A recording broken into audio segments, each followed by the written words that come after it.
right, fair dues. It makes sense. I don't blame him. He's been going crazy.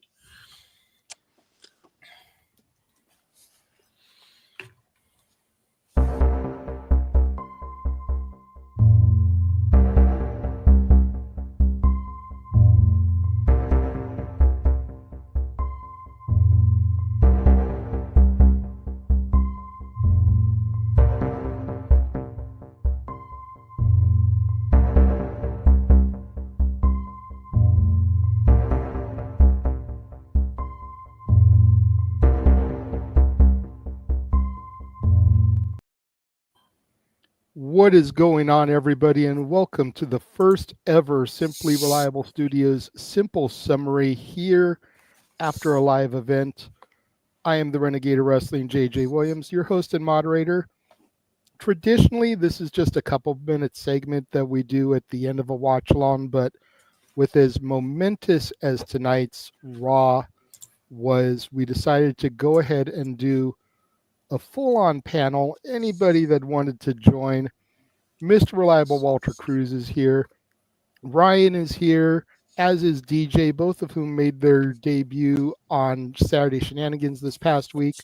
Go check that out if you guys missed it. Big Baller G and Josh Mansfield are in the house, as is the Heeb Man James Hebert. Notable by his absence is the simple man with the spectacular voice, Noah Foster, but he does have work in the morning.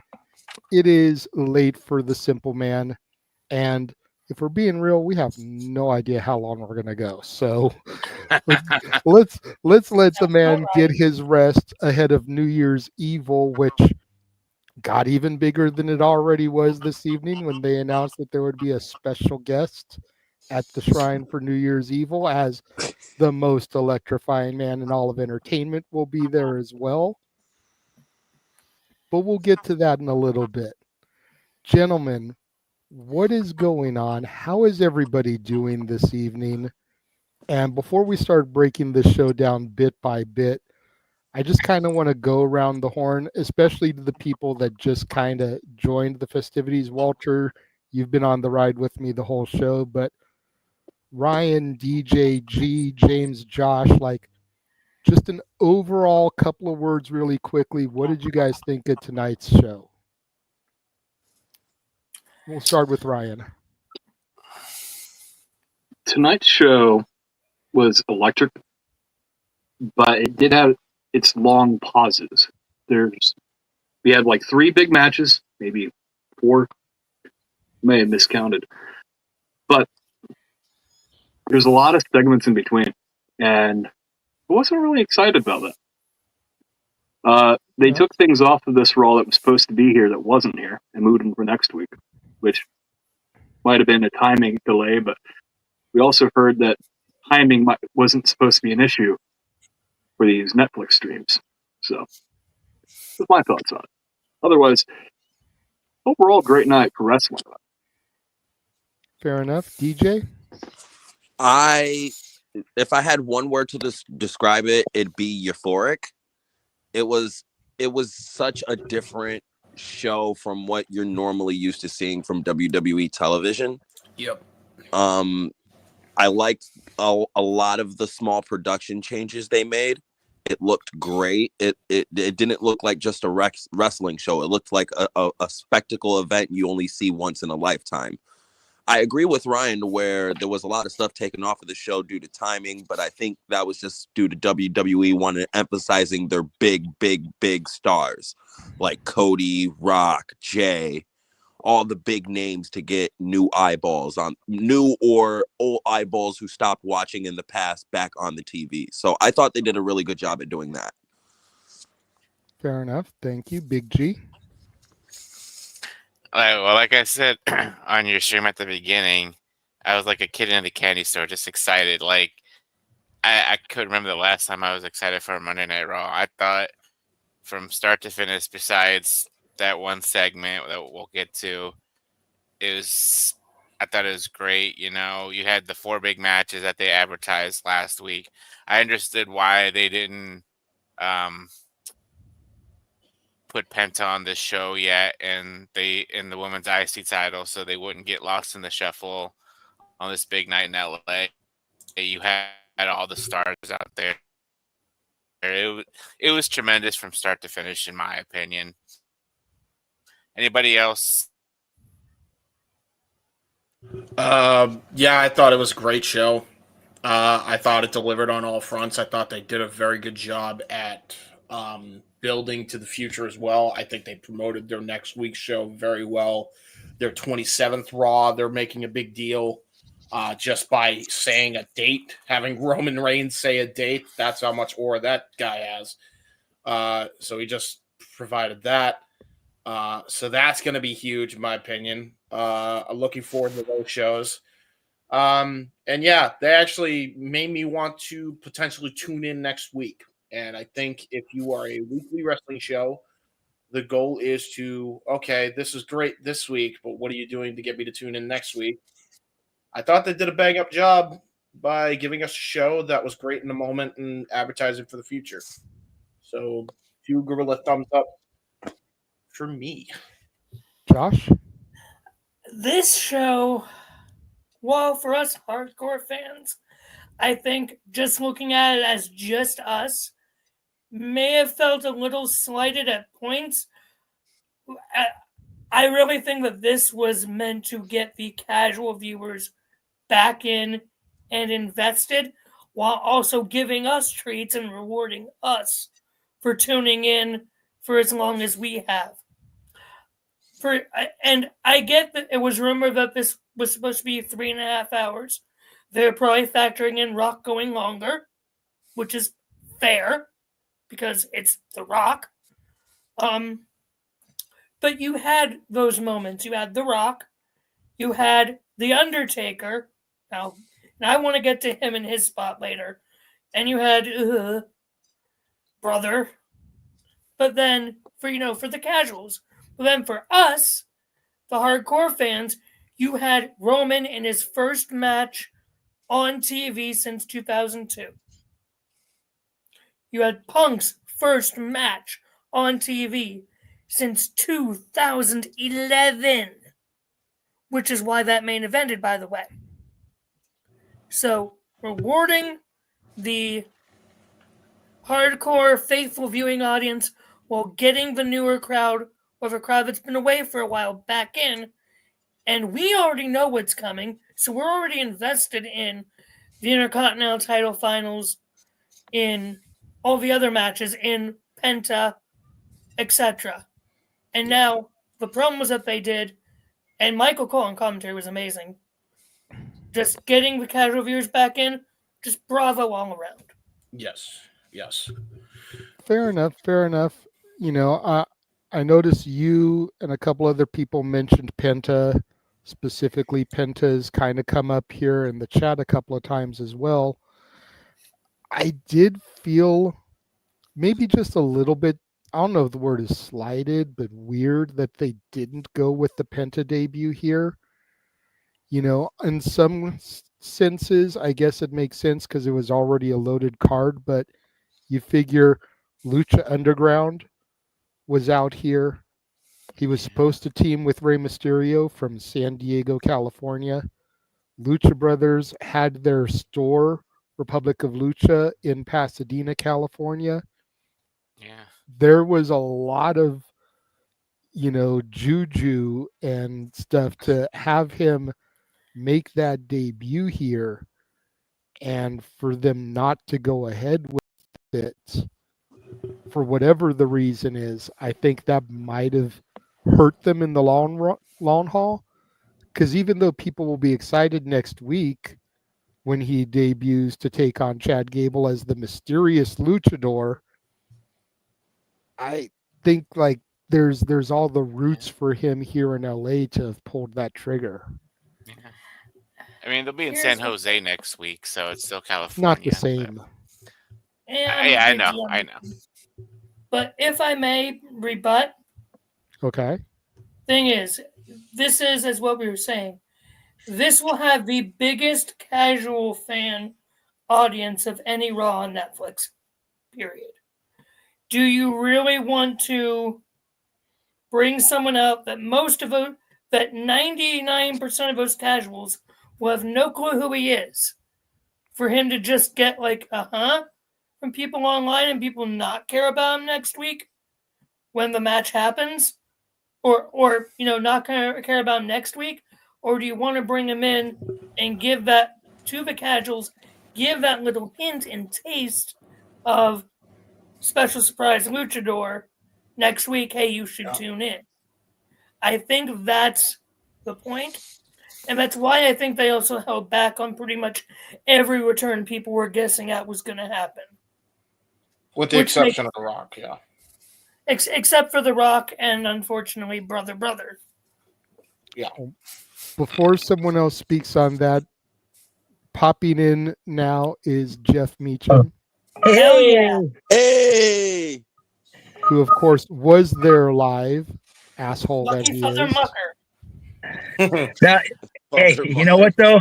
Karma got me because the Hulkamaniac in me was not having a good time during that part of the show. Other than that, great show. Terry did not read the room well there at all. My goodness. Whew. Before I brought Jeff in, Ryan, you looked like you wanted to say something to Josh about the Penta situation. Well, I get trying to not have a lukewarm debut, but there isn't a better time when you have so many eyes on the product. Next week's episode might have fewer viewers. Historically speaking, these debut episodes on any channel are the largest audience you get. So, yeah, the crowd was ready for Penta, 100%. Oh, they would have rather saw Penta than Hulk Hogan, evidently. Oh, no, that's more than valid. Question for Jeff. So were they really like anticipating that in the crowd that Penta was debuting tonight? We were talking about it all throughout. I mean, we got here before 12. Yeah, yeah, we got here before noon, and right now it's 8:30 for perspective for folks not watching in the Pacific time zone. So we've been here for almost 9 hours total, and they were talking about Penta throughout the afternoon. Like it was almost like, okay, well, we're getting all this other shit, and plus, this is their market, man. They used to have JJ knows they used to have a store out in Pasadena. Like this is Penta and Ray's market. Yeah. So I agree with those sentiments, guys, but in WWE's eyes, they're trying to capture the most of what they lost. And I don't see debuting Penta would be a big deal where they were. Yes, I agree with that wholeheartedly. Yeah. But I don't think it would have that same impact we think it would have because it's the first Raw on Netflix. They're trying to get old viewers back, not entertain new ones. And to add to your point, DJ, I don't mean to cut you off, Jeff. I also think they're trying to do more audience retention as opposed to overall audience growth in the short term. I think they want long-term growth, not short-term growth. I think they know they're gonna, crap out on the next week's Raw, and they're not gonna get nearly as much. But I think they're trying to steadily grow and not rush everything because you only get one opportunity and not, take your time. Slow and steady wins the race type of approach on that. I think that's why they're doing it. Exactly. Exactly. Because from the say, for example, Raw this week gets 6 million viewers. When's the last time Raw got 6 million viewers? A long time ago. And even if if they retain 4 million of that next week, that's still a success. Yeah, that's a huge win. So from that aspect, that I can see from their eyes, well, it's better than we have 4 million eyes on Penta than the 800,000 that Tony had on him. Yeah. So my only counter to that is part of Undertaker's Hall of Fame speech. Perception is reality. The crowd at home is going to hear the Angelinos pop for Penta. Like that would have been big for future processing. Also, I understand that the partnership with Real American Beer started today, but there was so much negative chatter about it. I would have kept him in a backstage segment and just not let us out there in the arena or in the dome just eat him alive because the majority. Yeah. I think I was the only one that wasn't, well, besides Dylan, that wasn't actively booing in my section anyway. Hang on. I we're was at saving home. that. We are saving that for later because we don't want to. Okay. Sorry. We don't Jay, want sorry. to put them on the skewers now. We also no, don't know. Before we completely end it, I just James. want to do one quick shout out. They are doing a better job at promoting that than AEW promoting Ric Flair's Woo Energy. That's fair. Yes. James, we also don't know how long we're going to have Jeff. He is going to be popping Yes. into Rip at That's some fair. point. That's fair. Yeah. That's fair. I Yeah, told Noah on yeah. the call that I would have used Hogan with American Made. Yeah. American Made. His WCW song was called American Made. Exactly. Synergy is there. Yeah. The only counter to that counter is they may have eaten Chad and everybody alive because of being with Hogan. So maybe not a good idea. Mhm. Isn't Chad's he? already got heat. I was Isn't gonna say he what he's a you heel. want? He needs heat. He needs the heat. Okay. Yeah.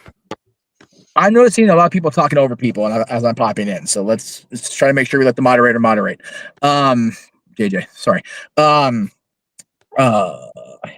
Yeah, the thing is, there's the heat for the heels, and then there's the please get the fuck out of our dome Hogan heat. Yeah, he got. We don't want to chase Chad and American Made away because Chad's finally starting to get some steam back. Yeah, no, This he is got fair. Yeah. But yeah, if he does end up facing Penta next week, which looks like it's going to be a thing considering the promo they cut, I'm jealous of San Jose because I love me some Penta and I love Chad Gable. So I'm here for that. By the way, I don't know if you can see him back here on his computer, but those are the Jeff Feature Network. No, Dylan. I don't know if you can see or not. You're in the shadows back there, but Dylan's here with me in the car. Hey, Dylan. Our buddy Phil driving us. Much appreciated, Phil. Hello. So Hello. it is appreciated. Yeah, JJ's right. I was waiting for the signal from Aaron, but yeah, I'll provide my feedback on what I didn't feedback on because I only didn't really chime in on the main event. That was the only match I wasn't sure of the direction it should go, if I'm being honest. I would have been not upset, but I would have not preferred that Rollins won, so he didn't, and I'm okay with it. Roman had to win. I mean, there was just no way around that.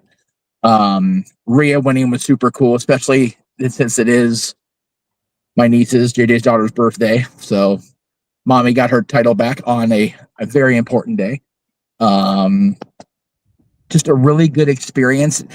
JJ, Dylan revealed to me that he's not been to a show since the SmackDown at LA in 2018. Jesus Christ. Oh. So Dylan had not seen the Tribal Chief.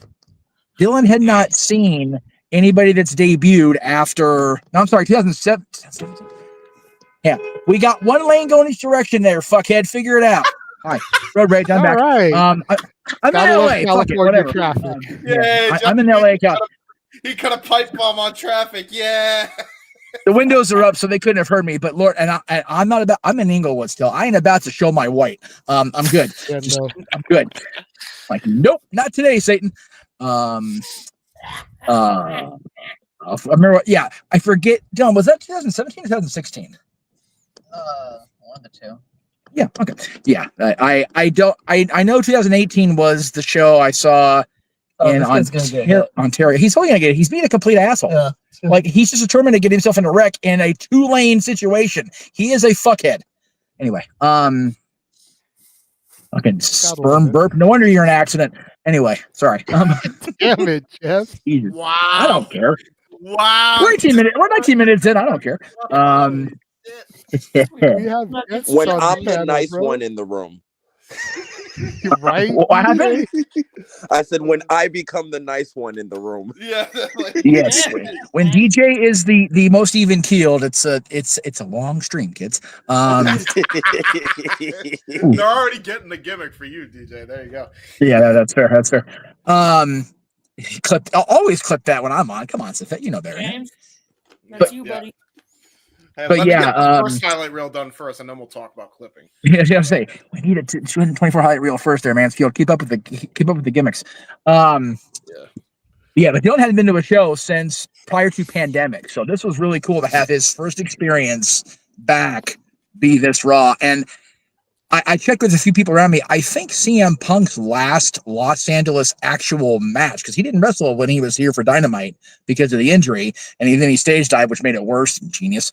Was SummerSlam 2013 against was that the show he faced Brock? 2013? Yeah. So I wasn't inside the Staples Center, but I was in the area down the street. JJ, I believe, was in for that show. Were you there for that one, Jay? No. Okay. So Aaron was. So 10, 11, and 12. That's right. So I will, and I was there for 2014. Anyway, but yeah, great show, great experience. I'm gonna try to stop rambling. Josh, if you're gonna ask me something, I'll go ahead and let you speak. Otherwise, I'm gonna bounce out of here. I do have a question. Well, technically, it's a question for Dylan. Okay. Dylan, what'd you think of seeing Kofi tonight? Who? Kofi, his former favorite wrestler. Oh yeah, what did you think of Kofi? This is your first time seeing Kofi live since the dramatic heel turn. Yeah, it's like kind of understood. I kind of get it. He gets it. He understands. Oh, shit! He's the heel. Exactly. Dylan is Team Kofi in this. Like Noah doesn't get it, and I'm like, bro. Big E is on the post-show panel right now, but he can't do anything further with the New Day to help the storyline along. Fuck out of here, Big E. You're the heel. Freaking Kofi and Woodsy Big E's the heel. Freaking Kofi and Woodsy getting heat off Fluffy. That's a rough road to hoe. But he's a stand-up comedian. He will fuck with you back. Hey, I also have a question for you, Jeff, and this is one related to Penta, and I think this is a legit question to ask. I know probably nobody knows the answer, including you on this, but is there a reason Penta wanted it in San Jose as opposed to here? Does he have more history in San Jose? Not to my knowledge. I think it was him. I think the point is.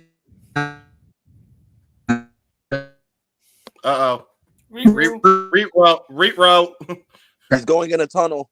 Yeah, it's the LA area. Well, maybe somebody else can. Dead zone.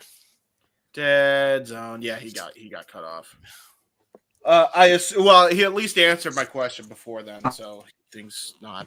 But yeah, Penta, to my knowledge, doesn't have any more history in San Jose. All of his stuff was based out here. Again, Lucha Underground was LA. Okay. The Republic of Lucha was LA. AEW was Pasadena, yeah. AEW was coming to the Forum all the time. Yeah. So that's fair. Jeff, you cut out, by the way. Sorry, we weren't ignoring you. That's a wonderful freeze frame of Jeff, though. Right? Just a wonderful freeze frame. Yeah, someone clip that. We need to make a meme out of that. What's the meme? Making all we got is his freaking head. What are we? No, just have the meme when you're expecting Penta to show up. There he goes. Oh, Hi, there Jeff. it is. Testes. 1, 2, 3. You are. There you go. Okay. What happened was, it's my knowledge there's not a whole lot of history with Penta in San Jose, but like I was trying to say before I went re-row, they already having the Women's Intercontinental title being awarded to the first champion. If they had that on this show, it's just like, oh yeah, and by the way, we have this. Yeah. So Hogan being here, however bad it was, Undertaker making the cameo, Rock being here, John being here, the WWE champion appearing and doing a run-in, Kevin Owens being here and doing a run-in. Stephanie in the crowd, like there was so much going on. And by the way, I'd like to acknowledge Will Friedle. Because WWE TV for his fuck did not. They did, yeah, they did acknowledge him. They fucking totally just put over Danielle Fishel at Topanga, but no love for Eric Matthews. That's some bullshit. Not even Eric Unstoppable. Matthews. Oh, Ron he's Stoppable. with Eric Matthews. Okay. Show Ron Stoppable appreciation. I want a Knocko now. No, you know what? That's valid too. But the bottom, Will got no love. He didn't even get a name graphic, and they botched X-Pac. It's like, dude, two native Angelinos, I think, because not native. They both live here now. But did they watch X-Pac though? Because it's the first time he actually got showed twice, and it didn't get X-Pac heat for it. Well, that's valid. However. Sean's got past the point of X-Pac heat, and the fact is they didn't show the graphic the first time. They showed the graphic from the people next to him. Then, oh yeah, that's right, we gotta go back to X-Pac because we fucked up. So, Yeah, true. but yeah, Sean thankfully has passed the X-Pac heat portion of his career. Yeah. So You just pass it off to Hogan, brother. didn't need to pass that baton. I He needed to watched pass the baton. Girl They Meets fucking threw it World. at I him. was brought up on that. Yeah, What? Go ahead, Josh. I said, here's the thing with Daniel Official versus Will Friedle. I was brought up on Girl Meets World, I'm so sorry. I know more of that than I do Boy Meets World. I'm All right. sorry. And on that note of Josh once again making my spine curve and my hair gray, I'm gonna bounce out of here. Officially Y'all can handle his shit the rest of the night. Episode of Raw Netflix without Jesus me making Christ. you do that. That's fair. All right, Jeff. Well, thank you for popping in for your thoughts here. It is always a pleasure. And all I got to say is, I know GD's even more mad at me now for tomorrow night because we're going to smell what he's cooking at the shrine, too. Yeah. So have fun, boys. We'll see you tomorrow. Later, Jeff. He's the feed. All right, guys. Josh So Mansfield. running things back here. What was Let's that, go back Chris? to the beginning of the show. Yes. Yes. Show kicked off with a great cold open. I had seen it floating around social media, but I didn't even watch it because I wanted to experience it in real time.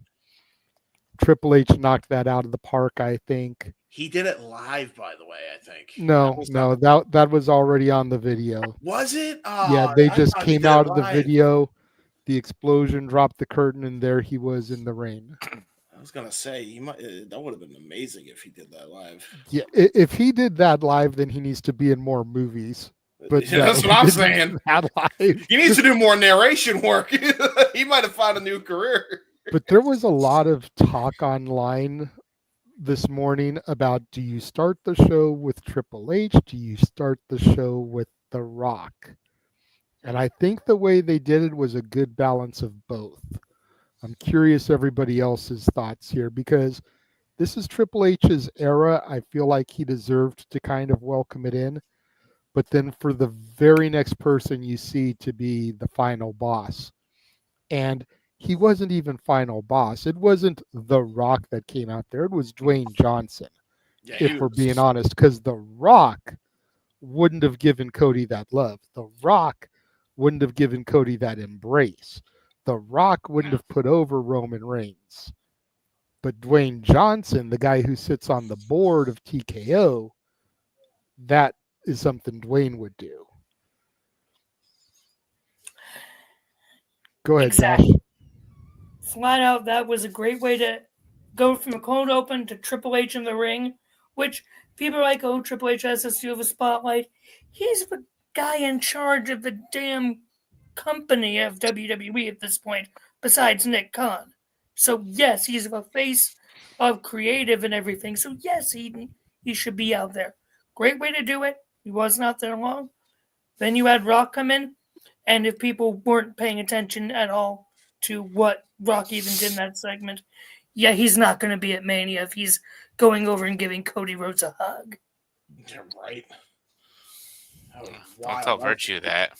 Don't. I agree with that. Though. Big G. DJ, what do you think? I knew from the get-go when they announced the date that Triple H was going to open the show. Me and a certain wrestling reporter that I'm friends with kind of had a joke about it, and I knew I agree with you, JJ, to the point where they did it in a perfect balance, to where The Rock didn't take too much spotlight, Triple H didn't take too much spotlight. I was supremely disappointed with the promo The Rock came out and did, because he basically came out and said, "Hey, I'm The Rock. I'm here on Netflix. Bye." Didn't add to no storyline, didn't add to any context what he's doing, just made what he did 3 months ago, just coming out, putting up a 3, mean nothing. And not to give away too much from the match, but the way that ended put an extra cherry on the poop of this is how it's ending. I felt disappointed and underwhelmed with it a bit, but I thought Triple H's part was really well done, really great. If this was still Vince's WWE, that would be Vince. Vince would be coming out doing it. So it kind of fits the leader of the role coming out, giving the rah-rah speech, getting everyone hype and into this new Netflix era. And I thought Triple H's part was a good job. Rock's part was a little underwhelming because I was expecting more. Fair dues. I think everybody was expecting more because they were expecting The Rock. And like I said, I feel like we got Dwayne Johnson here. Yeah.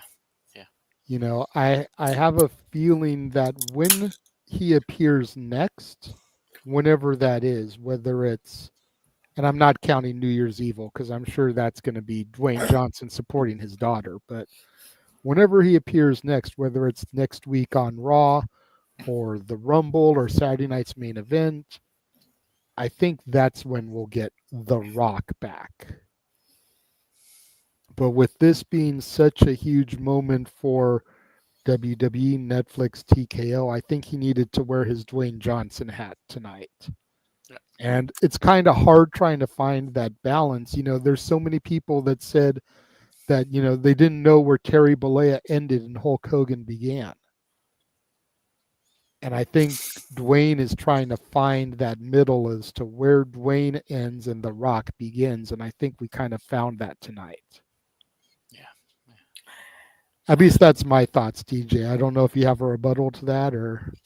No, I agree because I argue with my co-host about that all the time. He ever since The Rock came, even when The Rock came back as the final boss, he had that same feeling. He felt like it wasn't The Rock coming back; it was Dwayne Johnson coming back playing The Rock. And I agree, you kind of got a little bit more of that healthy medium tonight, but I don't think that's what the crowd and most of us wanted. That's fair. That's fair. I'll You say, got something to say, Josh, before I turn it over to Big G? yeah, if you remember, you had the Raw after Mania, but then if you also had The Rock on Instagram right after that, the next day, giving Cody his props, basically saying, yeah, Cody, you're the man, take the ball, run with it. So if you watch that and remember that as part of the story, because The Rock did a lot of his stuff and his promos on his social media. So I think he was going from that. And again, I think this was also a sign of him showing, he's not going to be at WrestleMania in a match. Or this would have been where he would have started that. You maybe had a little tease of way down the line with him and Roman, with him giving the Ula Fala to Roman, and everyone just like watching him and watching Heyman to see what the heck was going to happen. But they played it in a way that's like, okay, things are calm. No real reason for The Rock to be here after that. That's what I think they were trying to go with. Because of Moana reshoots, which he's contractually obligated to do, they have to temper that expectation. And I think they actually did a good job with that tonight. Kind of quickly to rebut that, I agree with that concept, but I feel like if they did plan one with doing something with The Rock eventually down the line, they wouldn't have closed both of these loopholes so hard. They should have left at least one of them open. He showed he's on great terms with Cody, so obviously that's not going to be anything in the future. And with the Roman thing, yeah, it was lightly teased with him bringing out and putting the Ula Fala on Roman instead of putting it on himself. But I just feel like now both issues are done. They're done and over with for now. And I feel like there's no reason really to look forward to it now because The Rock's only getting older. I mean, we also are saying this as if these Moana reshoots are not, within the time period of now and the 27th. And that's when Roman's going to have his tribal chief celebration business go on. So there could be that aspect as well. So I'm not totally out of hope on that yet. I think because keep in mind, after what he did, you can't trust The Rock fully after that, can you? Yeah, I was sitting here. You can ask Noah and Walter, who unfortunately Walter had something crazy from work come up. He had to dip. But I was sitting here on the commentary just waiting for Rocky to get Roman. Roman kept turning his back to The Rock more than once, and I was just waiting. And it just didn't come. to James's point, January 27th could be a good day for it because that's when Roman said he was going to be back. And that's the Raw go home to the Rumble on February 1st. Yeah. Big G. Oh, yeah. I thought the opening was pretty good with Triple H in the cold open, and like you said, hyping up the crowd, getting the crowd into it, and then The Rock coming out, or I should say Dwayne Johnson, because that wasn't The Rock. He gave his title to his two baby girls that were there. He gave Cody props. Hell, even on his Insta afterwards, he and Cody were drinking tequila. So it wasn't The Rock. It was Dwayne Johnson, playing his board of director role, being there to support Netflix and Raw and WWE, doing his thing that he's got to do. And, you still got the Royal Rumble. You still got, like you just said, Roman's coming back on January 27th to go home before the Rumble. So, overall, I thought it was a good opening / segment from one Hall of Famer and a potential WWE Hall of Famer down the line. So overall, I thought it was good. James? Yeah, I mean, I had those same feelings that everybody else did. I was disappointed, but I also kind of get it. I think I'm of two minds of it. My mindset is number one, and I still maintain this. Mm-hmm. I understand Hollywood's whole deal and whatever. Mm-hmm. The Rock's The Rock. Fuck your contractual obligations. Sorry. He's that big of a star. People should be getting favorable treatment. I think The Rock is more than earned his due in Hollywood. He deserves to be flexible with his schedule. That fucking simple there. My other mindset is I don't think The Rock wouldn't have raised a stink about it if these weren't going to get done within an appropriate amount of time, which is why I think they hyped up the 27th by just having Roman say what he said. I think there's a big part of that. So we'll see what happens. That might be the time they're going to try and do it. I think it's going to be odd because I really thought it was going to be Punk and Roman. And now I don't know where Punk goes. Punk might try to go for Gunther. They made the road to WrestleMania very unpredictable. I'm curious to see where they go. But but again, they did a good job at leaving you off cliffhangers to make you want to tune in the next week and the week after that and the week after that, which is why I'm like, yeah, all right. I'm going to wait and see what happens. I think people are jumping the gun to say that Rock isn't going to show up at Mania entirely. And again, I think if they try to have this delayed any further, I think The Rock needs to pull the fuck you card. It's like, dude, I'm The Rock. I'm showing up at Mania, whether you want me to or not. You could sue me after. I'll apologize later. I think he's going to pull that card eventually. I'm serious because like he's not getting any younger, and I think he realizes it's either now or never to have the match with Roman. If he does not have the match this year Mania, he may not have it at all. So that's my take on it. Can I say one thing before you go to Ryan? Please do, G.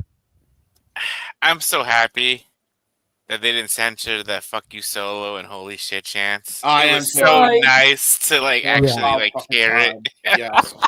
I just wanted to throw that out. I was just so freaking happy. Yeah. FCC. I was waiting for "fuck you" Hogan chants. Oh my god. I was too. It's all about the freaking FCC. Oh, and Travis Scott smoking a joint on. That was not. Oh my god! I was in tears when I saw that. I was like, "Is he smoking a fucking blunt on TV right now?" Yes, he is. And I'm sitting here. I'm like, and the entire time during the entrance, I'm like, "Please pass it to Jey Uso. Please pass it to Jey Uso. Please pass it to Jey Uso." You know he wanted to take a hit. You know he wanted to. I'll be honest. Maybe it's just because I wasn't paying full attention because I was watching, our coverage of the Watch Long 2, trying to look at the screen and whatnot. Yeah, yeah, yeah. So I didn't see that it was an actual blunt. I just assumed he was taking a hit off of a vape or something. So did I at first. It might have been a vape. No, it It was has a joint. THC. Because I wouldn't imagine them allowing him to have a blunt I like think it was that a vape. on television. Like, still, Dude, that was If you think, if I think about it now, you might be right, JJ. It was a vape because it was kind of like metal looking. It didn't. Hey, look listen, like it's better. It's better than what Sinister Minister did. Anyway, this is true. Ryan, go ahead and bring us home on the intro here. The video, I did not watch it all day. I didn't even know it was posted. Did not watch. Can say for certain it was beautiful to see that the WWE finally acknowledging the fact that professional wrestling existed before 3 letters. yeah, VKN. As far as is it Dwayne? Is it The Rock? You're both wrong. It was the High Chief Sayuli. Yep. The first time since February 8th, 2024, in WWE canon, the name High Chief Sayuli has been mentioned on WWE broadcast. The story ain't over yet. Yeah. So Preach. that's it.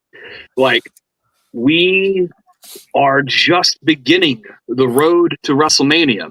And while some roads have been paved for a long time, there's a lot of things going on tonight. So, I don't know, for something that wasn't supposed to happen this year, they kept showing The Rock over Roman's shoulder multiple times. Mm-hmm. So, I don't know. It really seems like that's not done yet. I expected the kick to happen, or the rock bottom to happen, or literally any number of things, but they kept you waiting in suspense. You don't blow your load all at once. Amen. I think you're right, Ryan. And I think that when they do get to this match between Roman and Rock, it will be a match with double stakes for the Uza Fama and for the High Chief title. Could be I don't think know we'll if have The to Rock go- can give that away because that was bestowed upon him.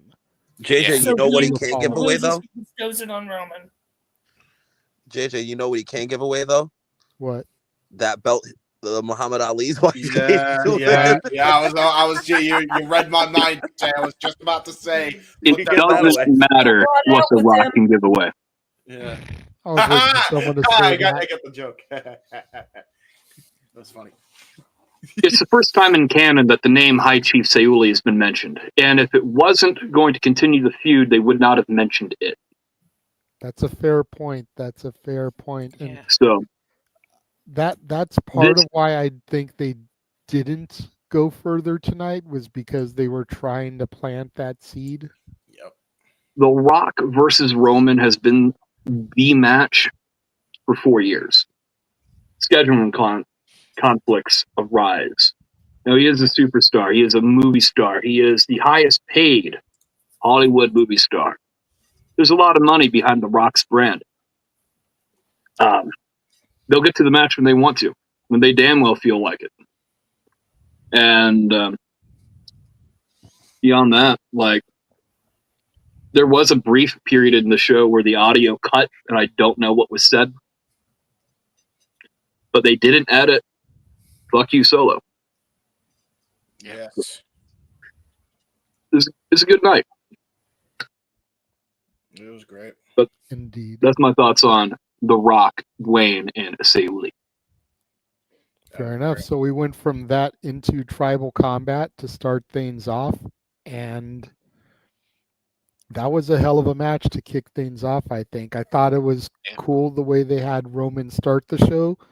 A lot of people thought Roman is the main event, but the point I kept bringing up on the watch long is why would you have the SmackDown match main event the Raw premiere. Yeah. That does nothing for any of the Raw talent. I don't care if Roman has it in his contract or whatever. There's no development on Raw. Why would you have the premiere of Raw main event be two guys from SmackDown? Yeah. The counterpoint to that, Okay. Roman apparently is a Raw guy now. So I was just Fair, gonna but add I that, don't think Ryan. they've established that. He's technically a free agent, so he can go wherever he wants to. It's technically the superstar. What is it? I forgot what the stupid name they came up for. The trade thing that they're Let's just doing. call it the Superstar Shakeup. There we go. Trade window or whatever. Yeah. SmackDown portal or whatever gimmick. Yeah. SmackDown But let's be fair here. If they're going to trade Roman to Raw, they need like 10 guys in return. Right. SmackDown can't fit 10 guys. So, I don't know. But yeah, I don't think they've established the fact that Roman is a free agent, is a Raw guy now. Netflix wants him on Raw. We know that, but the casuals, to go back to your arguments from earlier, don't know that. Yeah. So why are they going to have these guys that have been building their rivalry on the other show main event the premiere of Raw? Well, real quick, JJ, to kind of add to that, a lot of people who left Raw, say during that big giant period where people were leaving, there wasn't a brand split. They weren't doing a brand split. There wasn't SmackDown and Raw anymore. Everything was one giant roster. So to most people who are coming back who've been gone for a while, they're probably still thinking it's one giant roster. They're not thinking there's a brand split. Isn't it always one giant roster, though? Yeah, that's true. If you talk to our friend Noah, then it is, because he's always saying brand split, LOL. The only brand split that will work is if they genuinely treat Raw and SmackDown as entirely separate entities, and they won't. No. It's too big the of a same brand. flavor of television product. You could have one be PG and the other be 14 and offer entirely different flavors. But no, it's too bad of an image on the brand, evidently. Yeah, they're still family friendly. So So what was everybody's thoughts on the tribal combat? I guess I'll start.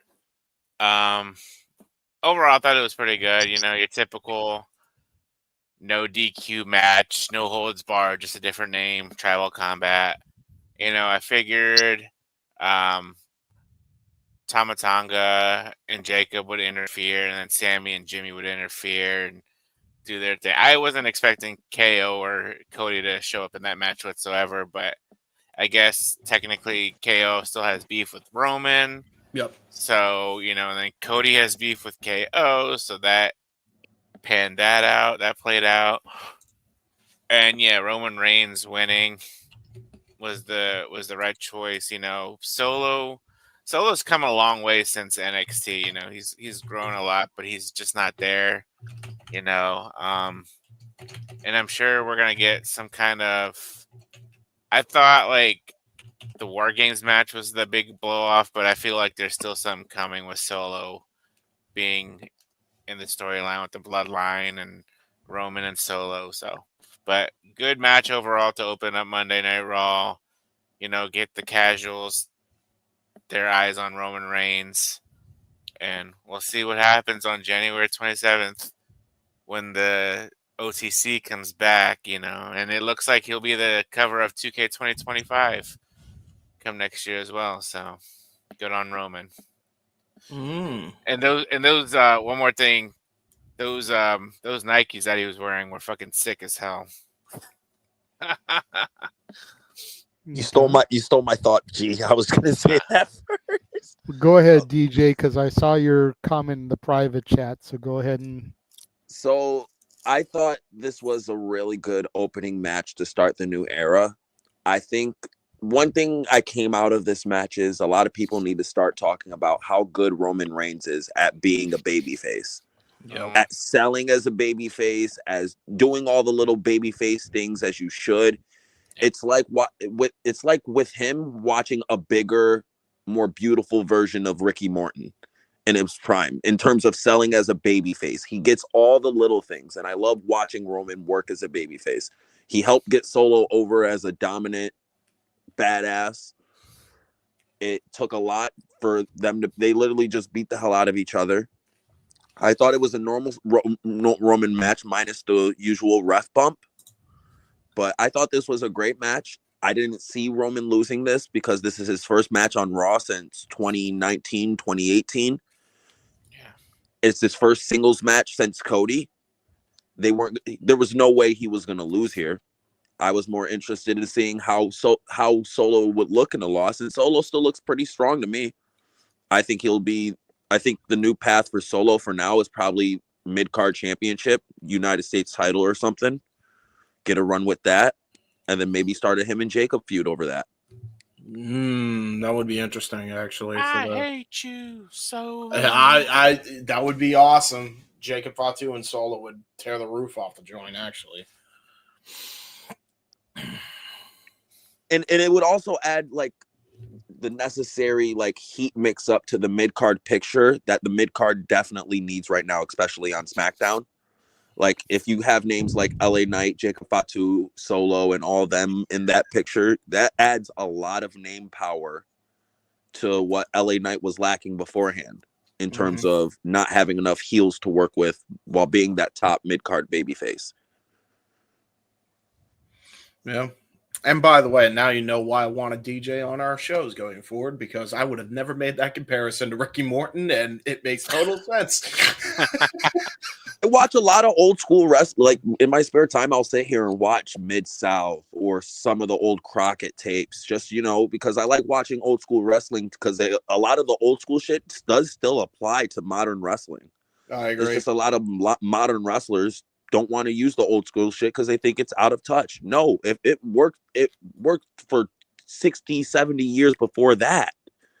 Yeah. If it worked then, it will work now. I promise you. People are just easily manipulable the same way, if not even worse now. You can manipulate people even easier now. How Raw proved that tonight in a way, Exactly. Yeah. There you go.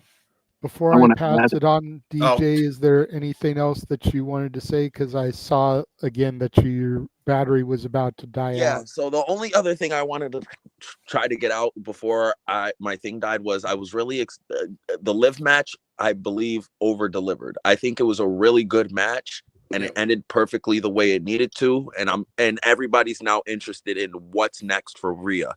And with all the Becky talk coming around and everyone's saying Becky's coming back, I think that might be the direction for Rhea for Mania. I do kind of wish that whoever it was going to be had made their presence felt after that match. Yeah. Like we kind of alluded to in the very early goings of the post show, like everybody that showed up, we were kind of expecting to show up. And even though we had heard grumblings about a Becky or a Charlotte or something like that, like I think having them come back after that match to kind of set up, making their intentions known, even if they got to get through the Rumble to get to Rhea, I think it would have been a good little seed to plant. Yeah. I didn't figure Rhea defeated Charlotte for the title at Mania, so if Charlotte had made her return, that would have been like a full circle moment here. Like I'm back to take what was mine. I'm honestly down to see that rematch. Anyway. I didn't even think of Charlotte. Like I'm now I want Charlotte and Rhea 3 at Mania. I didn't even think of that because I'm so in my mind Charlotte is coming back for Rumble. I know that's going to be like a Rumble surprise. I don't think she'll come back sooner, only for the fact that you want to try to capitalize off of a Charlotte return as much as possible because she's not going to get any more over after that. Ryan, you said you wanted to add something to DJ's point earlier as well. I don't want to completely ignore you. Oh, yeah, no, go ahead. Sometimes the classics just work. Meltzer classics don't get over with the general populace. Preach. Yep.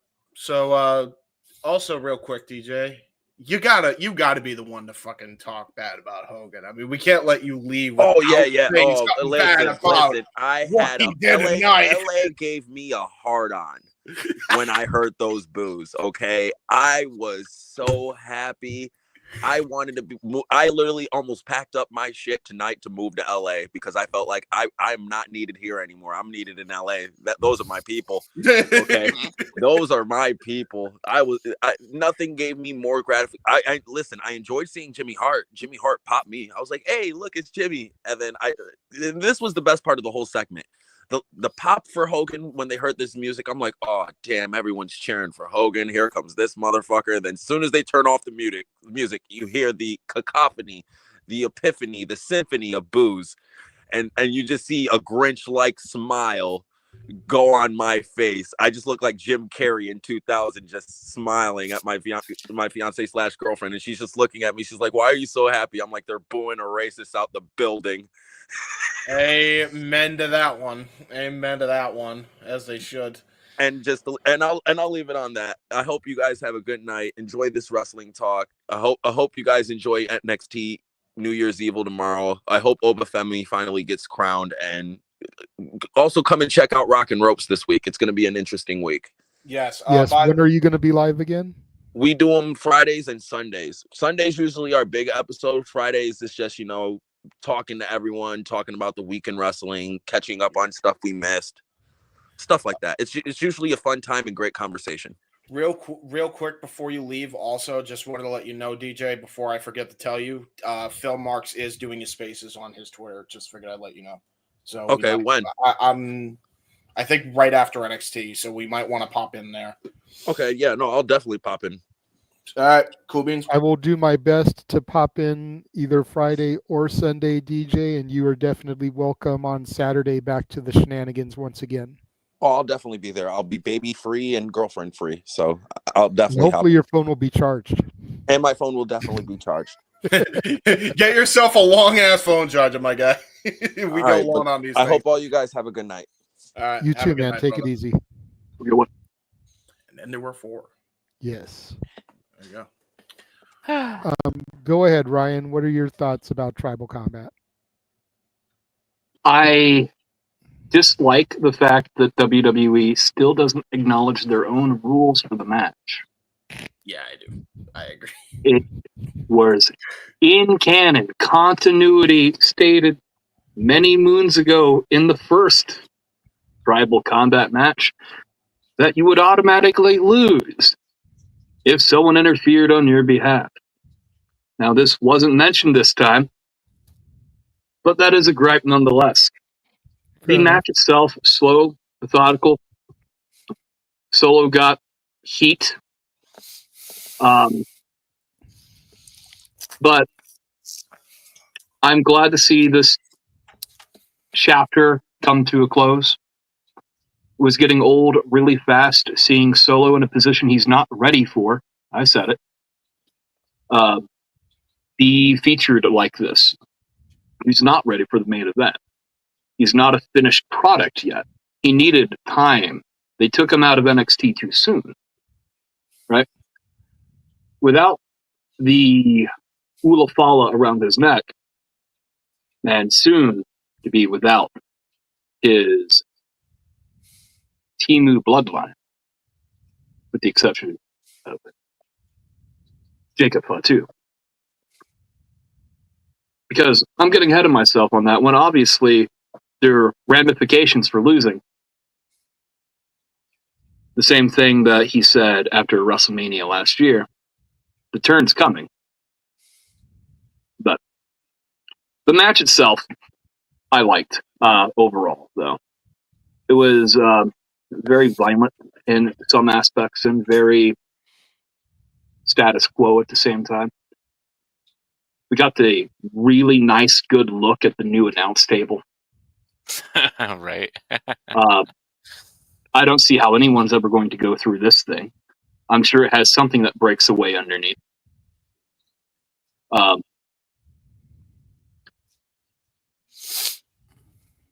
All I know is on this one, I'm kind of bummed out as well because I wanted that turn to come tonight. Yeah. Yeah.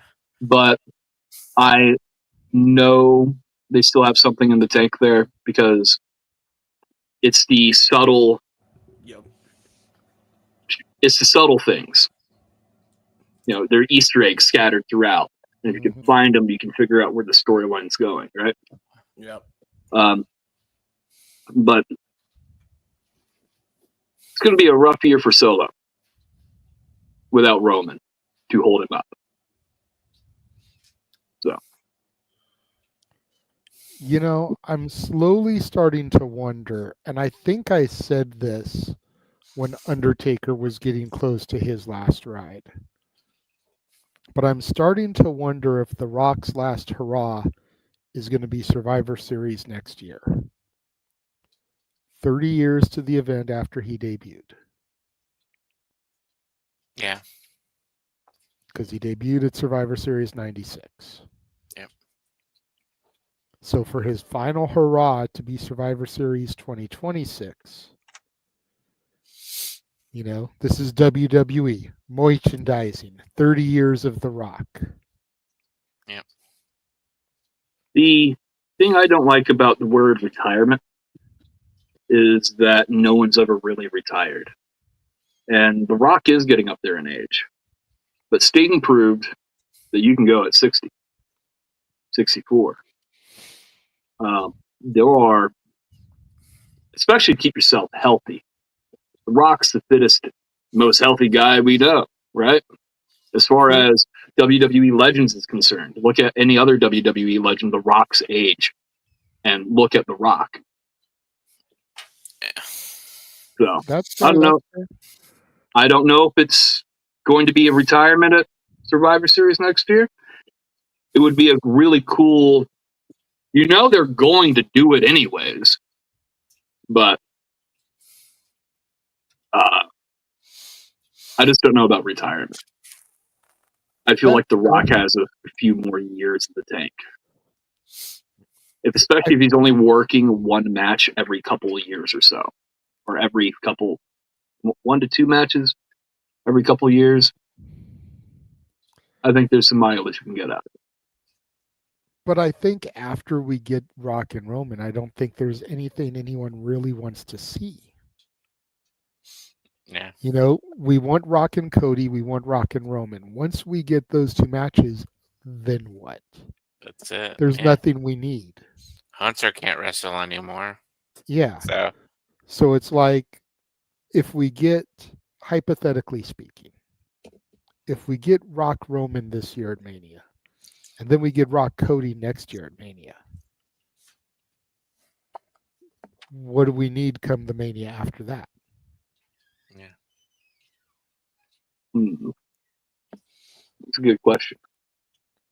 You know, so that's why I could see, you know, maybe trotting him out for one more like Survivor Series just because of the historic nature of it. Whether you do an old-fashioned traditional Survivor Series match like the match he debuted in, or you throw him in War Games, a match that he's never participated in for his final Survivor Series. Either way, you know, you get that final moment at Survivor Series, and especially if you book it at the Garden, where he made his debut. Now, granted, the Garden's a little bit small for a Survivor Series PLE these days, but somewhere else in New York, you know, the new Yankee Stadium or something. No, that's a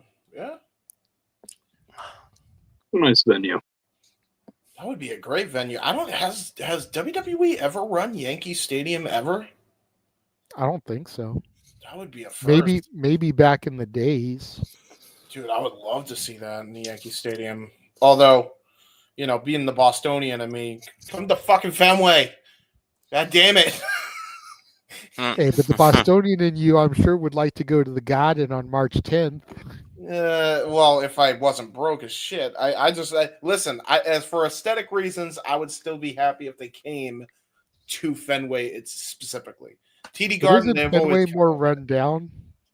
Yeah, yes, but how many fucking listen? They held WrestleMania 24 and 33 at that rundown goddamn Orange Bowl. Okay, if they can run there, they can run at fucking Fenway. All right, and Fenway's an upgrade. That's fair. James, go ahead and give your thoughts on Tribal Combat, and we'll move on. I thought it was great. I'm a solo mark. I'm the odd man out of that. I think he's done a bang up job. I think people give him way too much shit. I think it's more a lack of them telling and explaining to the audience that he's the Don of this bloodline, not necessarily the Savage, but the one calling the shots for the Savages, the one that's kind of keeping them on the leash. I think there is a lot of intrigue there, and I think once that leash breaks because he had lost the Ulafala now, that match between him and Jacob is going to be a barn burner, and I think that's really where Solo's going to shine. Hell, if Bronson Reed gets healed enough, don't be surprised if it becomes a triple threat. That would be a hell of a triple threat. That's something I would love to see. But, yeah, man, to me, he's the one that's kind of controlling the Savages. He's the one controlling Jacob and the Tongans and Bronson. And I think he's really good at that role. I think in the beginning, he tried to be serious guy way too often instead of being his natural self. Lately, he's kind of showed his natural personality a lot more, so I'm happy about that. He showed it a lot tonight. I love the story beats in the match. Not a lot of people clocked tonight that Solo kind of punched his ticket to join back with the OG bloodline due to the fact that he said, I loved you. I gave you everything. I gave you everything I ever had, but you still didn't love me back. And that right there is what gave him the big one. I think that's what gave him back in. So, and then there were 3, by the way.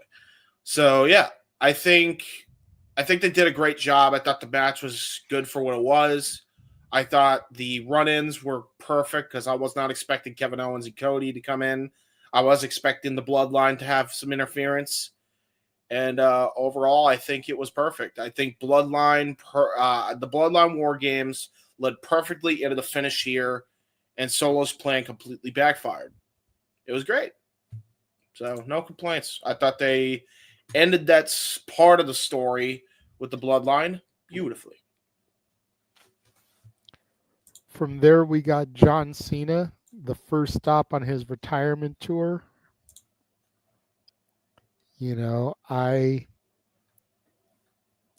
I felt like this was a good segment for John. Yeah. I felt like he got across what he needed to get across. I felt like he acknowledged the fact that he wants number 17, but he doesn't feel like he deserves number 17. Especially after going whatever it was, 2,400 and something days without a victory.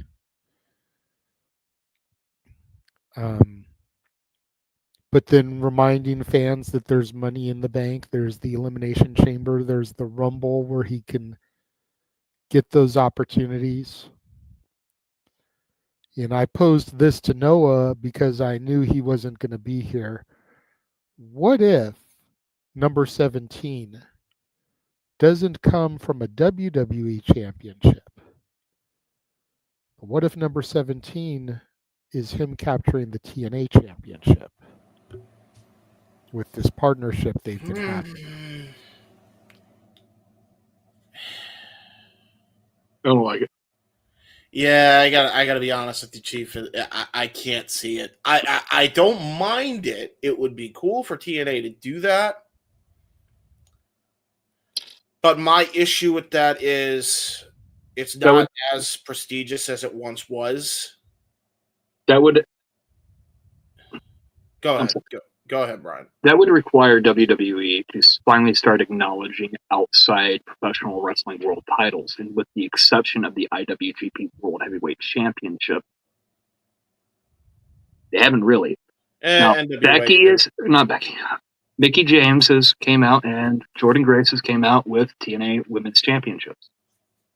You haven't seen another men's title as far as I'm aware. I don't watch NXT. So, at least not enough. I know Obafemi, and that's really about it right now. Trick Williams as well. I stopped caring about that aspect of the product. I just don't know how I feel about it with TNA. The TNA title, the TNA world title, isn't a world title, in my opinion. The world title is defended on all continents, and TNA don't really go outside of the U.S. or Canada anymore. Yeah, really. I mean, yeah, pretty much. The other issue why I have an issue with Cena having it be the TNA title is if it was, say, 2010, it would have been a bigger deal. Nowadays, not so much. I really think his best bet, dethrone Gunther. I think Gunther's already a made man already. I think he can afford the loss. I think it makes the most goddamn sense for Cena to dethrone Gunther because Super Cena would be the type of guy to do it. And I feel like the story absolutely now calls for it. I think him and Gunther is the dream match. I've been saying it from day one. That's the program. That whether they do it at Survivor Series to end his career and he retires as the champion, or he wins the belt and actually defends it on a few shows at SummerSlam. Either way, Cena is going to get that championship. And I notice I mentioned SummerSlam because you'll notice he did not mention the Intercontinental title once in his speech tonight. Not one time did he mention it. So he's gunning for 17. I think he dethrones Gunther. I think he has one more reign in him. And then I think Gunther is going to retire him to get his win back. Because, again, Gunther can afford a loss, and then Cena can afford the loss later. You have a situation, a very rare situation, where you can have 50-50 booking, and it would make sense. Make it happen. I think that's it. Now, as far as TNA goes,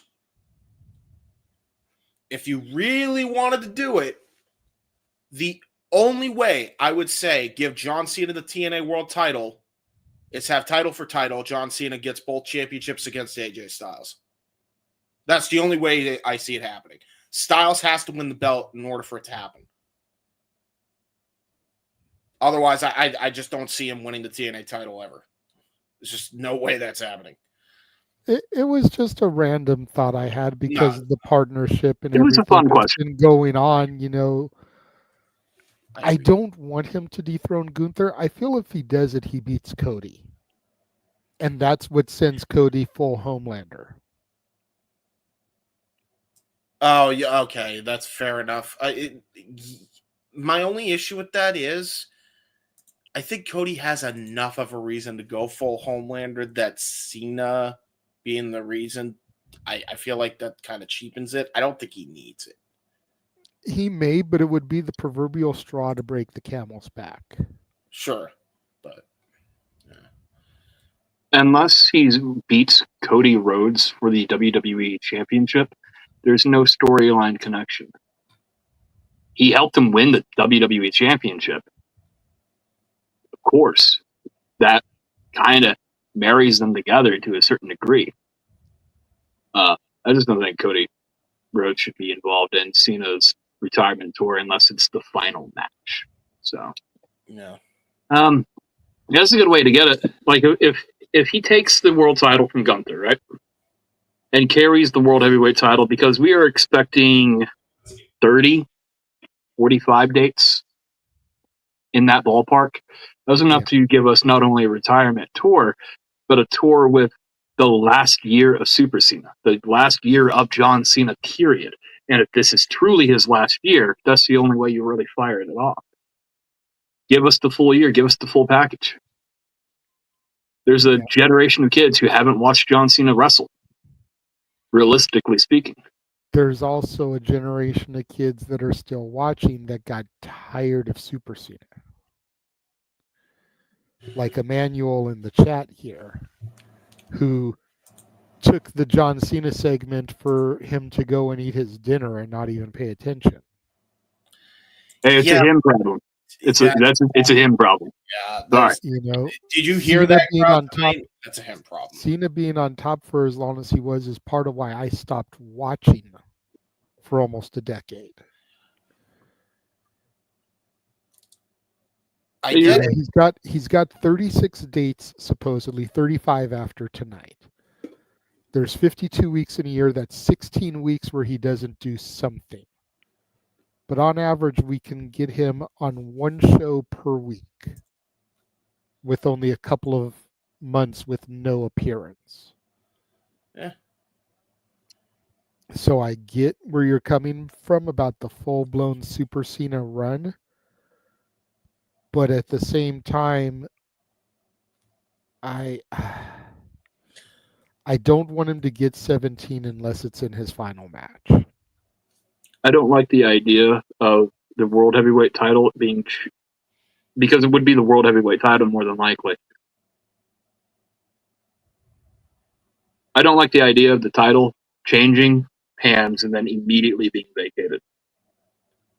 Unless this is a big Mark Henry swerve, which it probably ain't.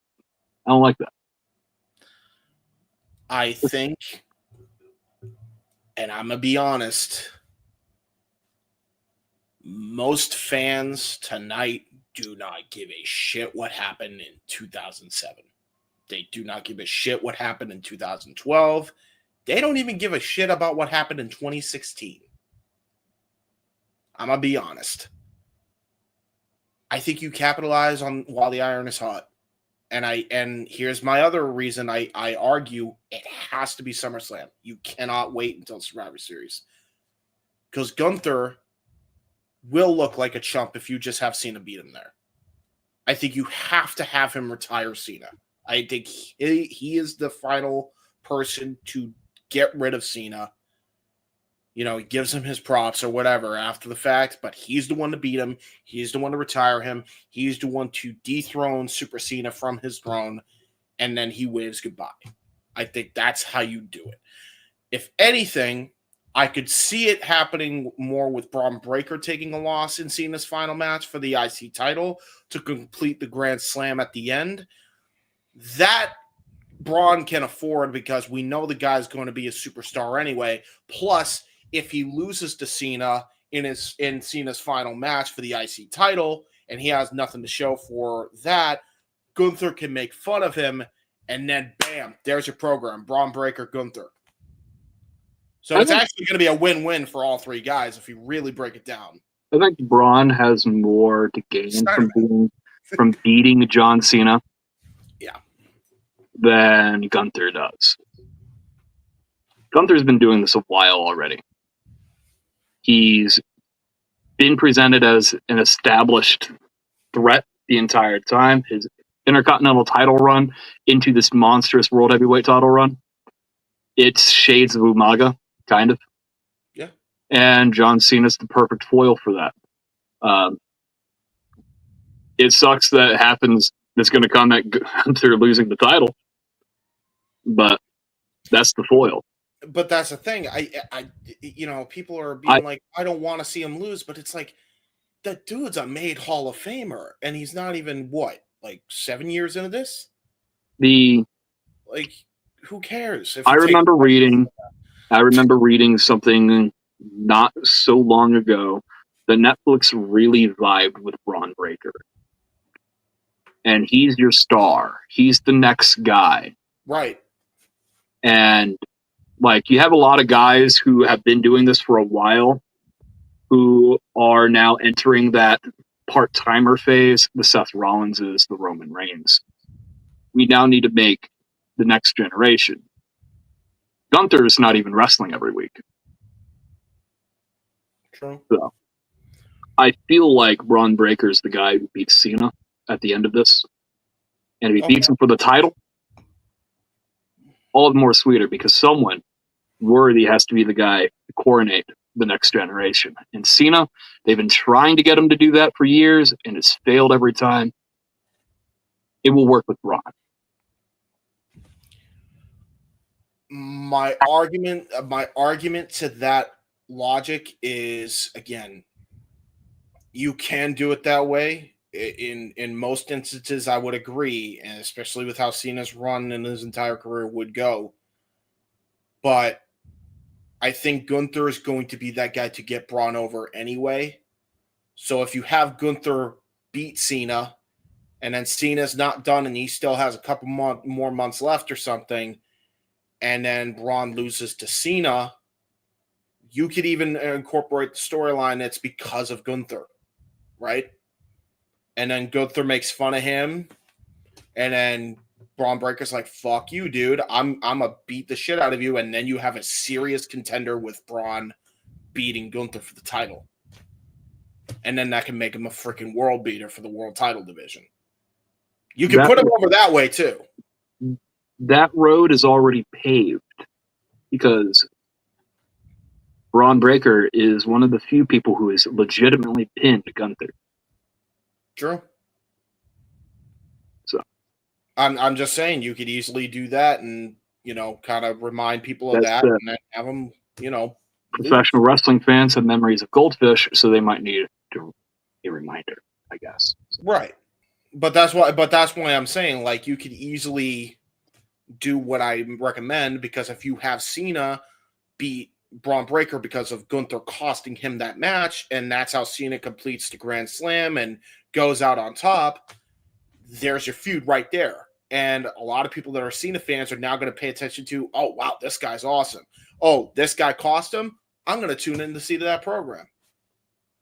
And thus, Cena put over two guys on his way out that way. Remember, it's going to be a fun year. That's what I'm saying. What was Cena's whole thing with the U.S. title open challenge? He put over talent, and he didn't even need to lose. And he did it masterfully. Cena's done it before. He could easily do it again. Fair. Just saying. From there, we go to our Women's World Championship match, Rhea Ripley versus Liv Morgan, and one of my favorite parts of the night.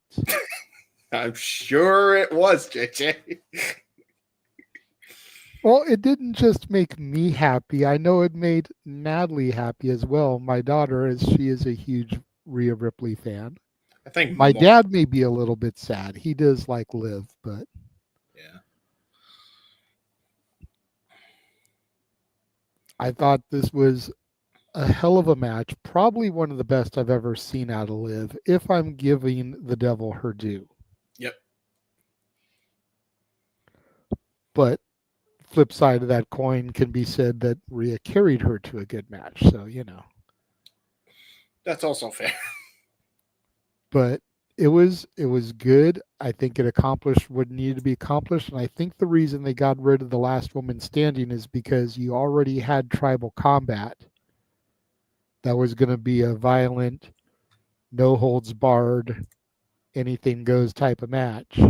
Didn't want to have two of the same match on the same card. That's my biggest pet peeve in professional wrestling.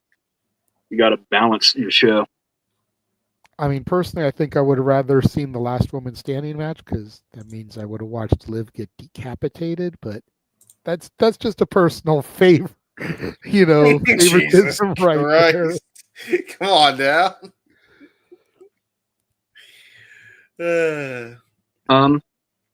As far as the Liv Rhea match is concerned, it played out pretty well.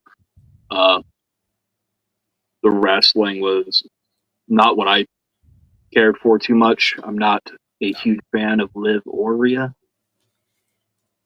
But the storyline dynamic, we can finally move past this and move on to the next thing, because the women's world title has been held hostage by this Judgment Day storyline for so long. We can now finally move on.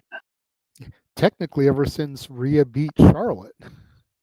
And I thought this was the point in time where we would hear Becky's music hit. And sadly, that wasn't the case. I ain't a big Becky fan, but I was excited to see her. It's been a while. But I think there's a lot of speculation. Realistically, she's in promotional material. Mm-hmm. But there's a lot of people who are in WWE promotional material that aren't really there. So, I don't know. I think a lot of people got ahead of themselves at that point. Raising a kid takes a lot of time. But Becky hasn't retired officially. The only person who ever said they retired Becky Lynch was Liv Morgan. Becky never said she was retired. So there's that. But we get to move on to the Women's Royal Rumble, WrestleMania. I'm sure they'll find something exciting to fill this space. Yeah, definitely. Much like you said you were waiting for Becky's music to hit, despite not being a Becky fan. I mentioned it earlier. I was waiting for Charlotte's music to hit. And James will tell you, as much as I talk shit about Liv Morgan, I talk even more about Charlotte Flair. I can't stand Charlotte. Charlotte is the only member of the Four Horsewomen who I truly love. She is a full package. You can call it nepotism, fine. But she's got all the talent to back it up. Yeah, I will not take anything away from Charlotte's abilities. My whole beef with her, and I'll go ahead and restate this for our fans because you've never actually heard me say it. Okay. But my whole beef with Charlotte is I feel that the push that Charlotte Flair got should have been the push they gave Natalya. Natalya's been in the company 18 years, has 2 championships to her name. Yeah, I agree with that sentiment. Charlotte has been in the company for less than 10 years and has got 16 championships like her dad. 14 if you don't count the NXT. They only count that sometimes. Yeah, exactly. And then when they stop counting it, it stops being a world title. Yeah. True fans still counted at 16. WWE, last I checked, was counting her at 14. In any event, that's 12 to 14 championships more than Natalya has in half the time. Yeah. Therein lies my problem. I wanted Natalya to be the first of either the Intercontinental or the U.S. title histories. Yep. It's a name that it's important. With no disrespect to Chelsea Green. And I think it's more important for her to be IC than US because the IC is more connected to her family. Yes, Brett was a US champion, but Brett, Owen, and Davey were all IC champions. Yeah, that would make the most sense. Yep. So her to be the first women's IC champ, absolutely. I think she got screwed when Io got put in the tournament, and now Io's not even in the finals. So what was the point? Yeah. Because it's Dakota and Lyra. There's no reason that match couldn't have been Natalya versus Lyra if they weren't going to put Io over. Yeah, it's a real shame because Natalya and Charlotte and their match at NXT, I go out of your way to watch that because their match at NXT, I think it was the first ever takeover show, was fucking excellent. Mm-hmm. And I really do feel like Natalya should have been rewarded as well as the other 4 horsewomen. I think Vince had such a, this is wrong turn of phrase, but you get my, in this case, it's metaphorical, hard on for the 4 horsewomen because of just the marketing of it, I guess you could say. But for me, it should have been Natalya and it should have been Charlotte as your 1A, 1B. I think easily. I think, all the titles Sasha won. I think she should have only won 2 of them. I think the other reigns that that Sasha had should have gone to Natalia, because I think that would have been a banging feud on the main roster, and I'm really pissed they didn't capitalize on it, because Triple H sure did in NXT. So. And let's also think about this, gentlemen, if we really want to go back into our history.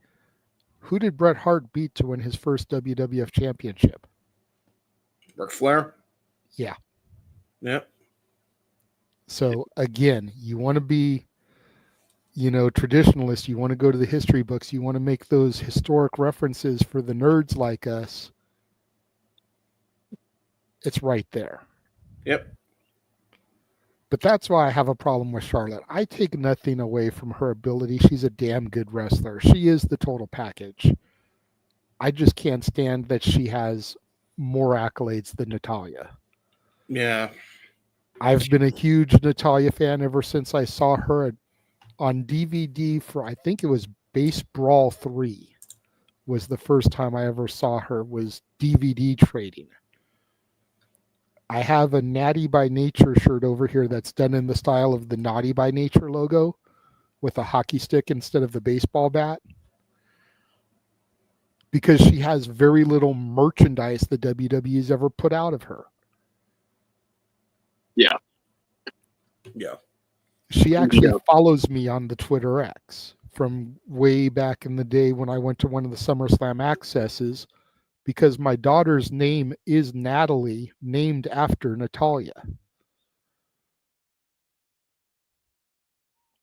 So, but I was waiting for Charlotte to come out because, again, I felt like it would have been a full circle moment. Rhea defeated Charlotte for the women's title, had her massive run, lost the title without losing the title, just got it back in her grasp, and what's around the corner? WrestleMania. Here's Charlotte, the queen, to come and get her comeback. Mm-hmm. I'm ready for that rematch, because that match last time was so fucking good. Oh my God, it was so good. And Becky, what we won't get too deep into it here, but since you mentioned her, I thought was going to get involved in the main event. Mm-hmm. After the way the jabs got so personal last week on the Go Home show to this, I saw Becky getting involved in the main event. Yeah. And that could have been how she got brought back. Wasn't necessarily as Becky Lynch tonight, but as Rebecca Quinn. Mm-hmm. She came back as the woman behind the man to help defend her husband. Ha ha ha. Pronouns, pal. Exactly, right? But again, this was a damn good match. I am a little sad it was the only women's match on the show. Yeah, I am too. Because WWE has been really good with that lately. I don't know if you've noticed, we're like, one week will be very woman heavy, and then the next week will be woman light. I think they need to balance that. I see it all the time in NXT. There'll be weeks where there'll be 3 women's matches in NXT, and then the next week there'll be just one. Yeah, they need to. I feel like you just need to half and half it, or at the very least, if you're gonna do that, 3 matches one week for the women, 1 match the next week. Then there's half and half for everybody. Mm-hmm. That's where I get to the equality versus equity thing. The equity of TV time is more important than the equality of TV time. Agreed, and I get that. And tonight was full of a lot of things that didn't necessarily need to be there, but you are trying to get the nostalgia pops from everyone involved. Mm-hmm. And to Manuel's point here, I haven't been highlighting and referring to too many of the comments unless super chats, but casual fans may not know or care about Natalia, but they recognize the name Hart. Mm-hmm. They play up the Neidhart part on the commentary. They recognize that going back to Bret Hart and Owen Hart and Jim the Anvil, her dad. So casual fans be like, oh, wait a minute, she's connected to the Hart family? Okay, I know who they are. with respect, the Hart family has become very obscure now. And with the exception of Bret Hart, who becomes very negatively impactful in the news based on his whatever recent tirade he's gone on.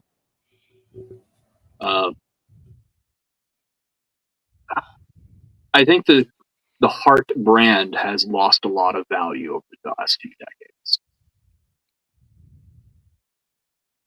That's fair.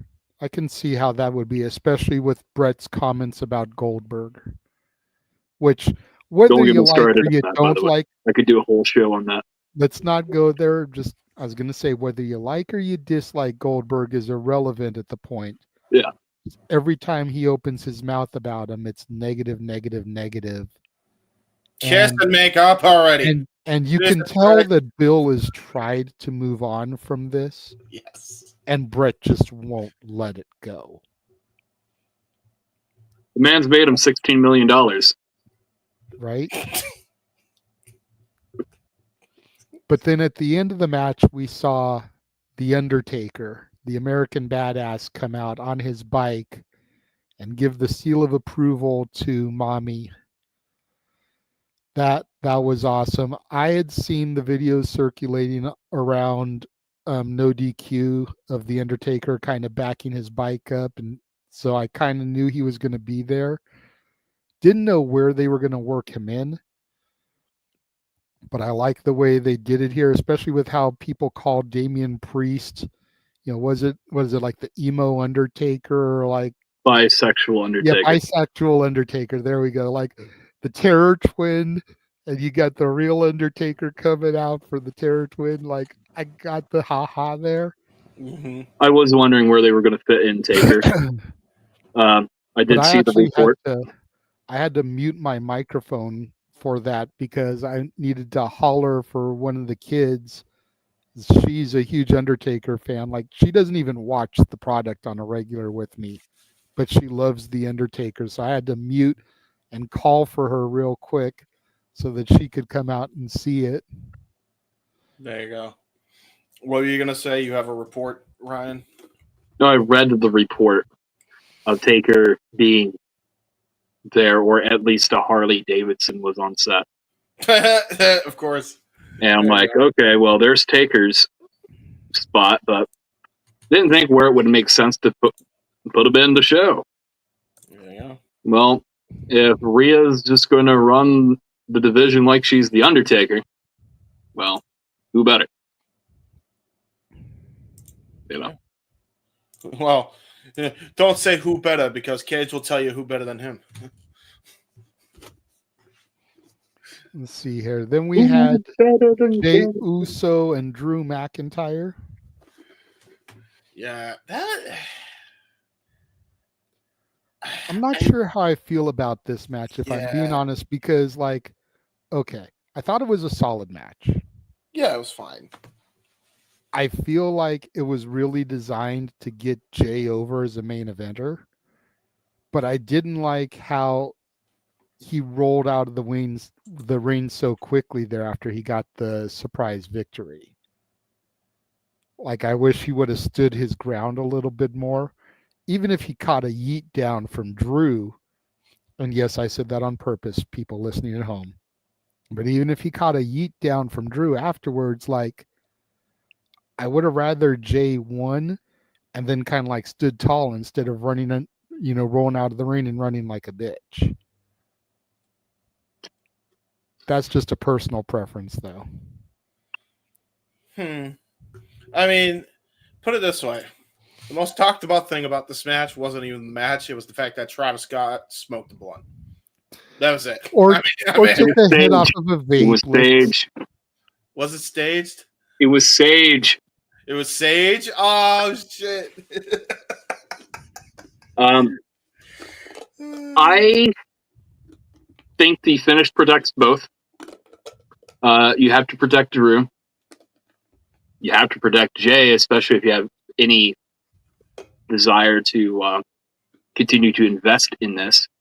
It's kind of reminiscent of Kid and Ramon. Yeah. A little bit. Okay. And Gee, You I have wonder to have who moments recommended like that. finish.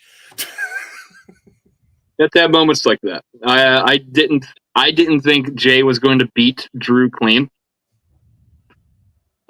In a traditional sense, like decisive win. He beat him by the skin of his teeth, which is very Jay Uso. So Yeah. That's fair, I guess, but I get where you're coming from, but there's still a part of me that if I'm going to take Jay Uso seriously as a main eventer in the future, then I want to see him stand tall in the ring, arm raised, after vanquishing the Scotsman. I hear that, but I also counterbutt and I rebut that. I refute Jey Uso as a main event caliber guy. He's main event in name alone. You have to actually be in the main event to be called main event. He's been in main events.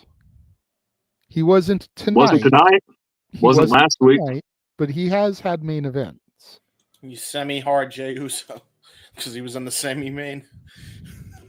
Damn it, James. Sorry. I had to get at least one of those stupid quotes. Anything you want to add to this match? Yeah, okay. So as I said, big Travis Scott doing big Travis Scott things, smoking that big Travis Scott blunt, and that was my takeaway. Yeah, I thought the match was weird. I get it. Hopefully this leads into something because you'll notice the people that had issues with the bloodline and people associating with the OG bloodline, a la Jay, Punk, they did not win their matches tonight. So maybe that comes into factor later on, especially when you add the Kevin Owens factor as well. That's fair. So I just wanted someone to roll up Travis Scott for his hardcore title. Yeah, I noticed that too. He had like a modern day WWE championship. Triple H gave that to him at a concert. Deep like on it to it was a hardcore title. Yeah. I really wanted someone to roll him up for that.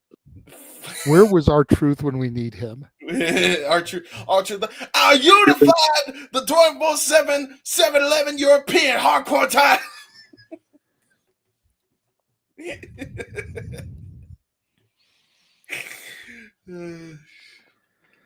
Then we got to everybody in LA's favorite segment, the Hulk Hogan promo.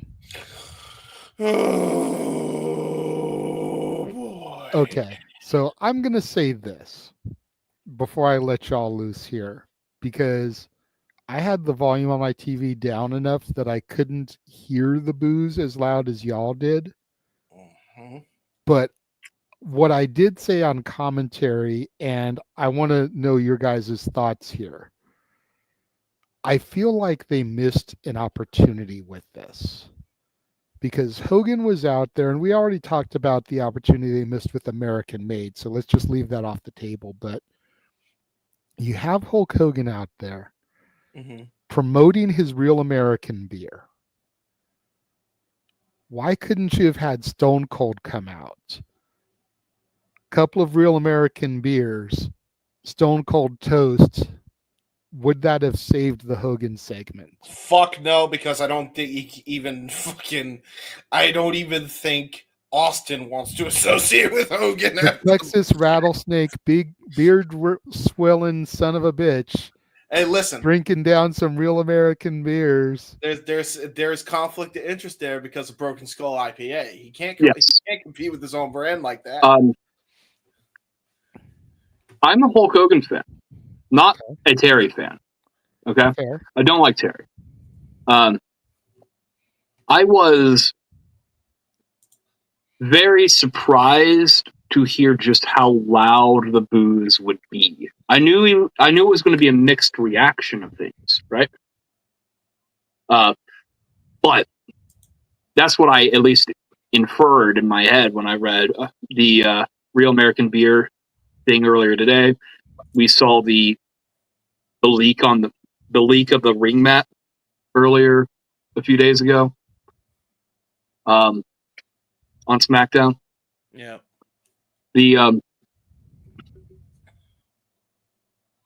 They really don't like that dumb pirate son of a bitch, Hulk Hogan. No. To quote one of my friends. Wait, why is he a pirate? Because a few years ago at WrestleMania, he came out dressed up like a pirate. Oh, the one with Titus right. O'Neil. like, how do we get him booed? We talk about go away heat, right? Hogan has that now at this point in his career, and I don't think his political career helped him at this point. Nope. Kind of shocked Undertaker didn't get booed out of the arena either. But some people are allowed. Some people can look at the Undertaker quite fondly and separate their personal biases. They hate Hulk Hogan. I think the difference is that we know where Mark Calloway ends and the Undertaker begins. Yeah.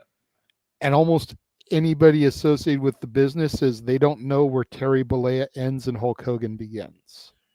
Yeah. I think Terry died like 40, 50 some years ago when Hulkamania was born in the AWA. That's quite possible, but I think that's the main difference is when Undertaker is out there doing the political stuff, people realize that's Mark Calloway.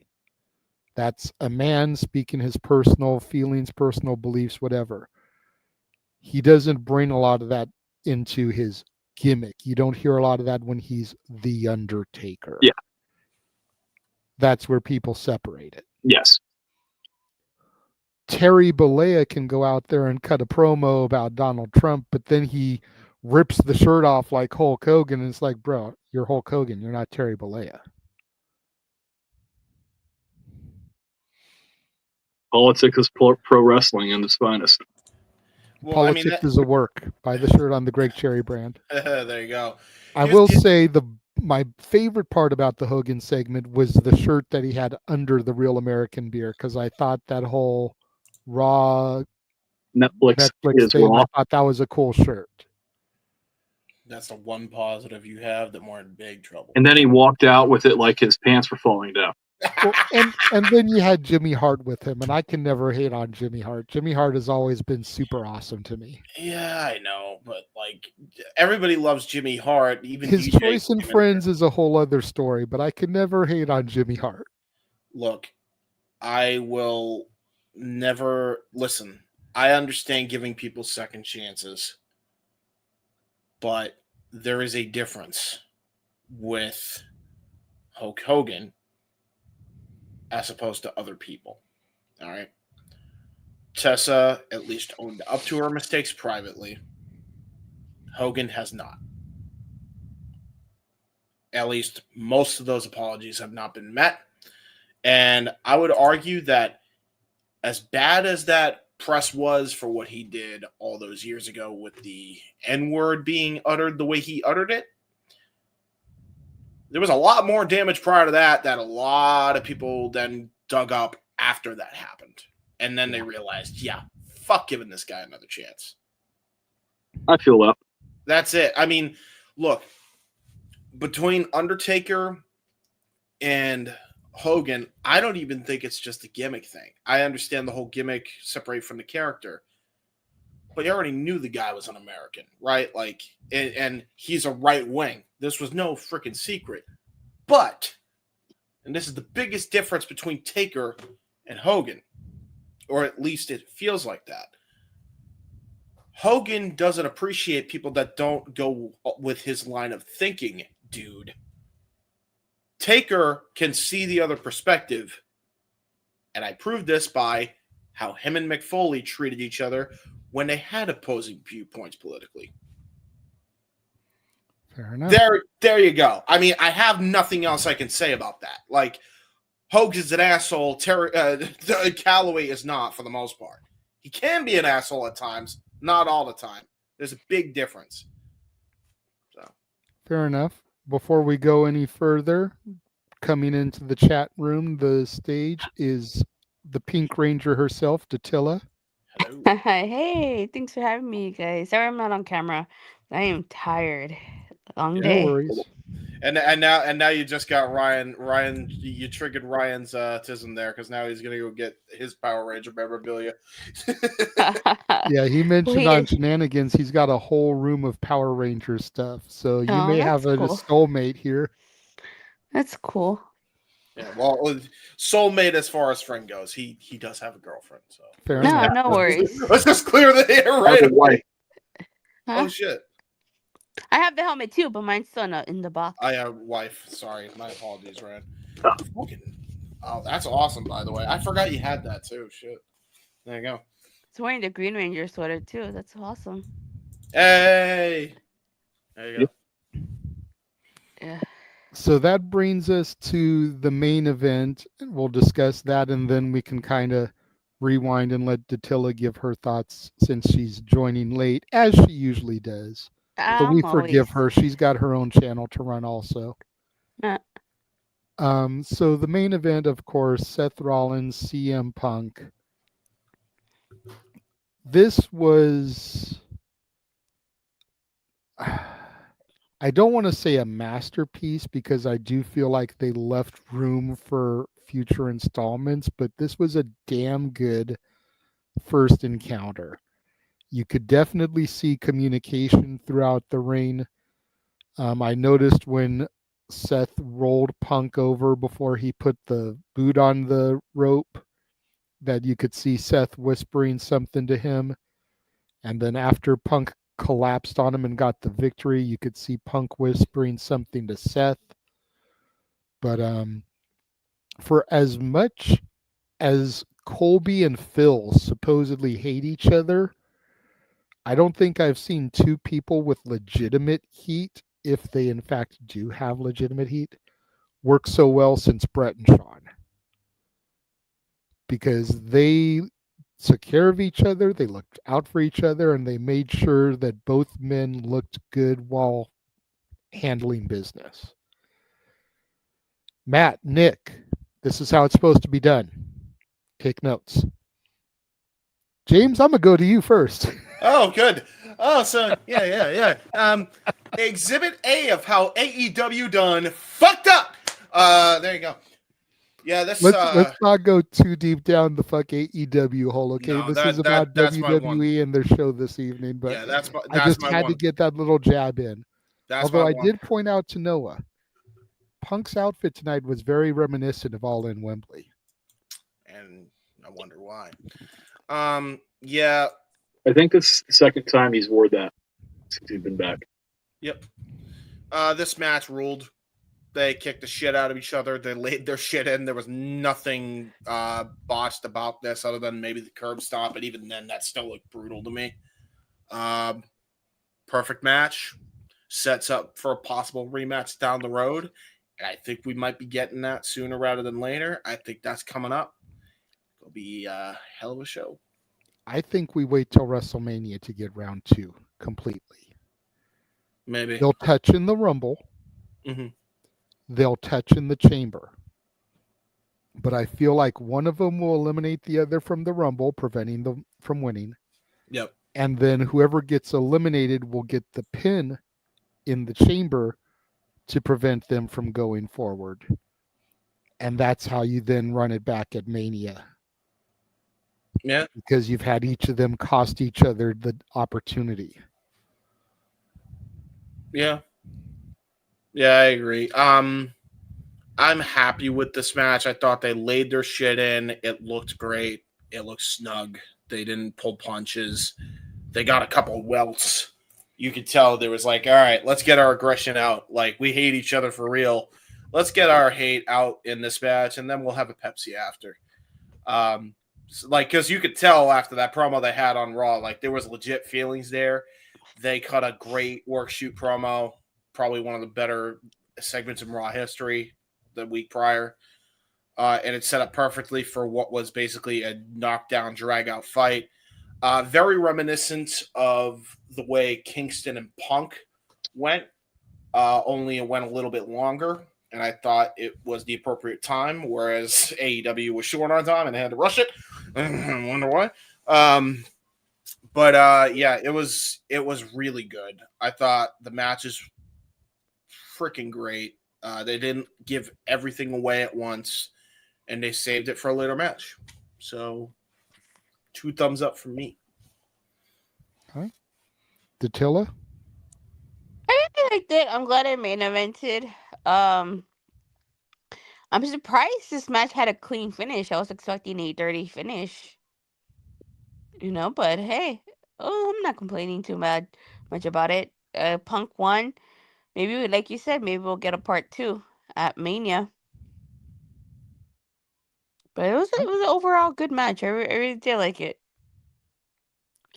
Ryan? It was a beautiful match. It was the best match CM Punk has had since he's been back, as far as TV matches is concerned. In fact, I think it's his only TV match. He's only been on pay-per-view. He's only wrestled pay-per-view. As far as I'm aware, yes, that is correct. So, although I'd argue I'd put that up with some of his best TV matches. I don't see the necessity of having a second match. The match ended clean. It ended decisively. And the Royal Rumble is an open book. Right? Our road to WrestleMania is not very clear. They wanted Seth versus Punk at WrestleMania last year, I do believe. And they now finally have the first match, if it is, in the books.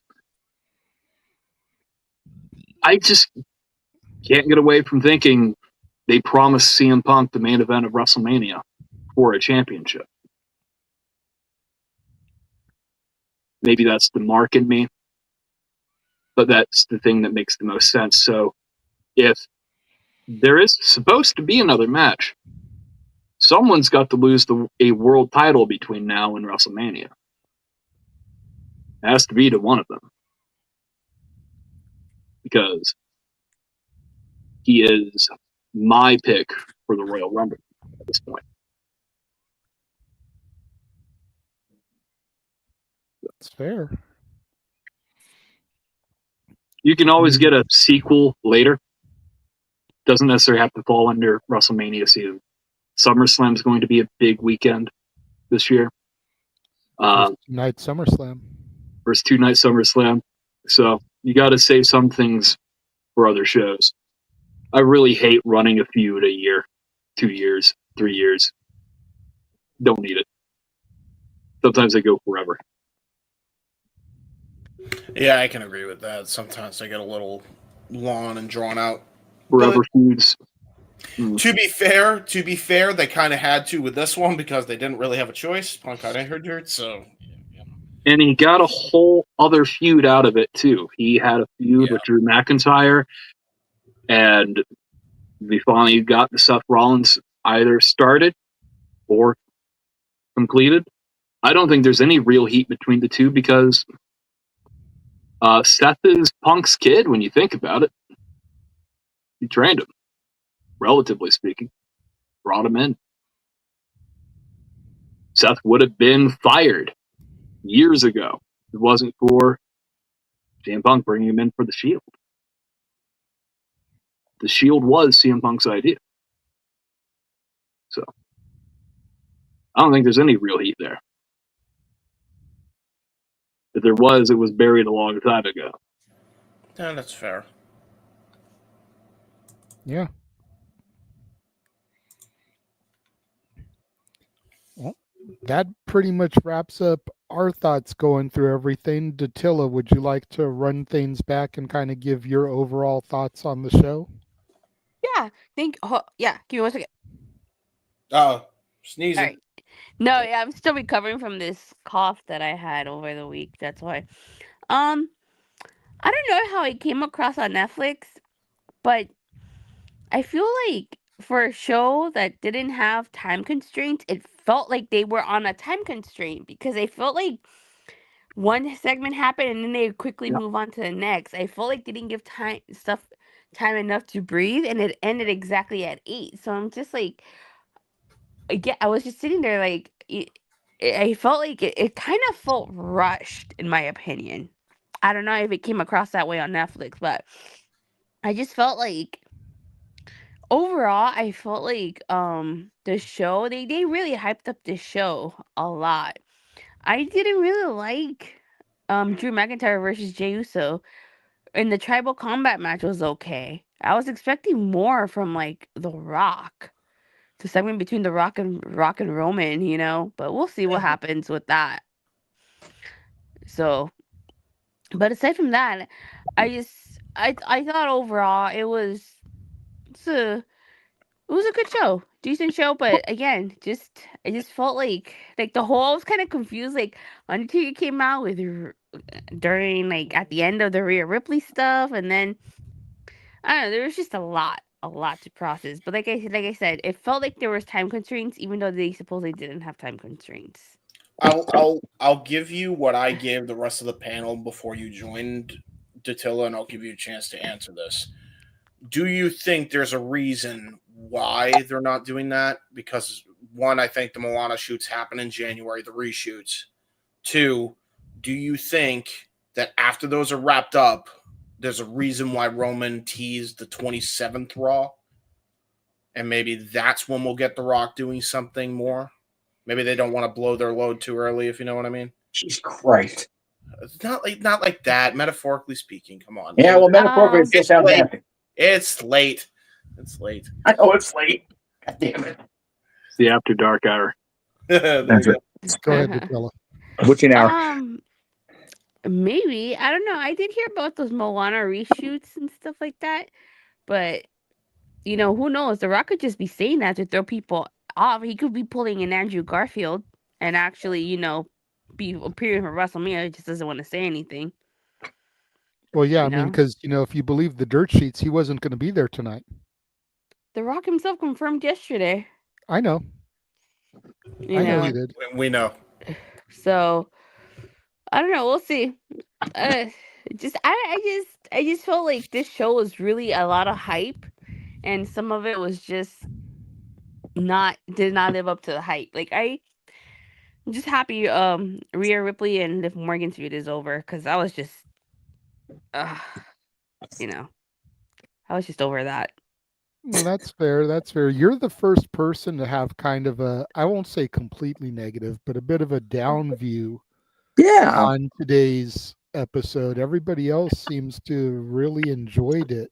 Yeah, I enjoyed it. I will say, presentation-wise, it looked really great. I liked the new microphone. Yeah. I like presentation-wise, it looked really nice. Yeah, it looked really nice. I'd argue it's the best Raw has looked since the Ruthless Aggression era, production-wise. Yeah. A full house, 17,000 seats. 17,000 strong, man. It was bomb. It was packed. Yeah. Top to bottom, it was packed. I mean, but not even just that. That aspect alone helps it. But I'm saying, man, like that Netflix budget kicking into high gear with the graphics. I mean, Jesus Christ. You now have drone shows. Correct me if I'm wrong here, but you were there too, right, Datilla? Yeah, Okay. I was there. I was there too. I will say I was slightly disappointed that we didn't get Penta instead of Miedo. I felt like debuting him in LA made so much sense as opposed to San Jose. No disrespect to San Jose, in North Cal. But I just felt like it just made so much more sense to debut him in LA. I don't know why they didn't. I mentioned that earlier with these guys, and then I said the same thing when I was on with Aaron. This show was so loaded that Penta, even with the crowd into him, he would have been an afterthought. Like, he really would have. And I did point out on Aaron's stream, and I think I said it in here too, perception with the crowd popping for him like that would have been awesome. But having him in more of a showcase next week, when it's really just the IC Women's title final and now Chad Gable's match. Yeah. He froze. Nah, not a reroll. And here you go. Again. Take two. Take two. We'll come back to Jeff momentarily. If only we had our. I'll repeat what I said earlier. This was the first time in WWE canon since February 8th, 2024, where the name High Chief Seuli has been used. Yes. So When the technology at home is shittier than technology at the Intuit Dome. That's my day. Well, there you go. Anyway, the fact that Penta's match is going to be apparently heavily showcased. Exactly, Manuel. With all those people there, Penta would have just been another guy. Yes, his market. Yes, near Pasadena-ish. But, you know, it is what it is. And next week's going to be awesome because he's going to get oh man, who's he bringing in to face Chad? Because a lot of the casuals that watch Netflix tonight are going to have no idea who he is. And the crowd response between internet crowd and the live crowd will still be enough where the casuals will go, check this guy out. You got home already? Yep, I'm home. You remember, I got driven there and back instead of having to take that damn transit like I thought I was going to. So, yep. This side Is of it?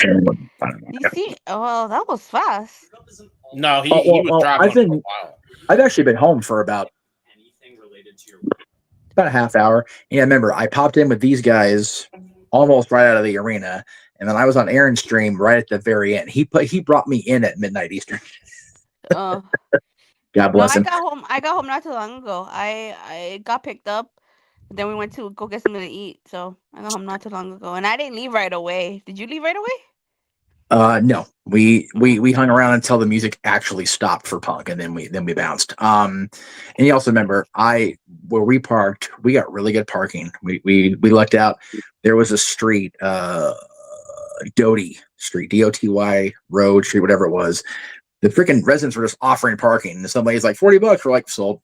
Yeah, people tend to do that in that part of town. People tend to do it whenever there's a show. Hey, you know what? I'd rather pay $40 for freaking parking and be able to walk it in 10 minutes and have to, even getting to parking there would have been twice as much, or more. But we also, once we actually got to the freeway, for those of you LA folks, JJ will know this, the 405 on ramp at Manchester, once we got there, when I popped in with Aaron, we were dead stopped. That ramp was not moving. The freeway was not moving because of all the fucking traffic coming out of that area. It was bad. So I had a nice clear signal with Aaron for a while. That was nice. But yeah, you are one of the few I've heard that's been disappointed with a lot of the show. I have been raked over the coals because of my former red and yellow affiliation. Good Lord Almighty. Had to meet a few people today. Rough. And somebody cracked on my entrance video, and it's like, dude, I'm there as a fan. Like, just fuck all the way off, for real. The person that gave me crap on Twitter has so many bad takes. He hates pit bulls just on principle. It's like, okay, you hate a dog I own, and you're cracking on my John Cena being a fan entrance. You're on mute. Okay, bye. Yeah. I know. This was the perfect day to be a wrestling fan that can ignore the Twitter twats. Yeah. Because the business was on showcase today. Yeah. And I think really, like, at the end of the day, they wanted, and as I said, I think Ryan even said a quantity over quality principle. Or quality over quantity principle. I think they didn't want to blow their load too early. I know it's late. Sorry, forgive me. But I think they wanted to save a lot of their stuff for later shows. They're trying to, as I said to Jeff, they're trying to get you a reason, and they did, to tune in next week. And you'll notice Penta did appear, albeit with a graphic, straight up in full Technicolor. The Penta font was there. He is that guy next week. They already saw that, and they're like, is it Penta? They already got you intrigued. They made it the worst kept secret for a reason. They got people to tune in. It was brilliant. I thought it was a great piece of business. Yeah, other than go ahead, Jay, I'm sorry. Other than the decision to trot Hogan out in front of the 17,000 people, no problem with this show whatsoever. Yeah. And I will say, as far as the production, from what I could see, again, I haven't watched the show back. That'll be in the morning before I get on an 11:30 a.m. bus to go back to downtown LA area for NXT tomorrow. But the Intuit Dome itself is awesome. Like I said, $13.75. I get drinks for life, sodas for life. Like, I'm here for it. I hated the steps. Those fucking steps were horrible. I thought I was gonna fall. Well, sweetheart, to be fair, if we were sitting any higher, we would have been on the roof. Yeah, Like I was in, I don't know what row you were in your terrace seat. I was in the top row. The only thing behind me was the standing area where the foldable chairs were, and then to go out into the corridor. I was at the tippy fucking top of that dome. But I will never complain because it was awesome. Were they? No, they were booing. They were booing. No. Trust me, we heard it. We heard it. Even I wasn't saying boo earns. I was just sitting there looking at Dylan like, I think I'm in the wrong building for the next few minutes. Were you wearing your Meechamania shirt? Thankfully, no, I couldn't find it. I have, so it's funny enough. I have the one back here somewhere in this. Oh, it's right here underneath my ass where it belongs.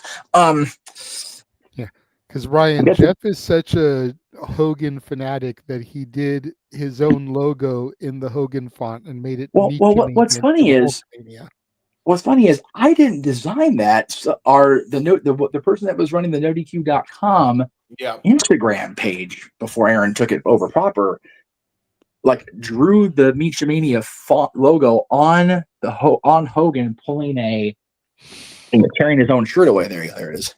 Yeah. All right. But this shirt I can't wear because it has a giant hole visible, so I have to wear a red undershirt, and it's like I got my John shirt.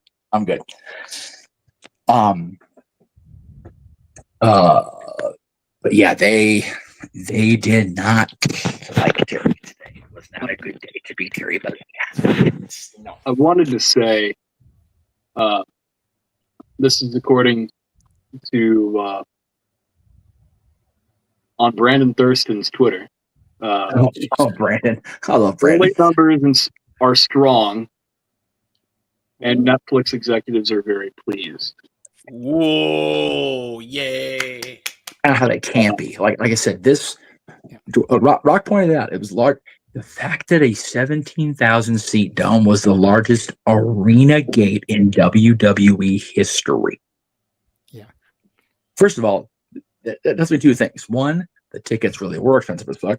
Number two, the interest is there. The business has never been hotter. And like I was going to say before I went over to Aaron's stream when I was here, for the most part today, I got to be a fan again. And I had my boy with me who's not been to a show in years. And it was great being a fan and not worrying about the business of the wrestling business. It was so fun. I did a ridiculous looking John Cena entrance with the wrong belt with my goofy ass gray freaking scally cap on. I had the time of my fucking life today. I really did. By the way, we have that loaded. So here's that clip.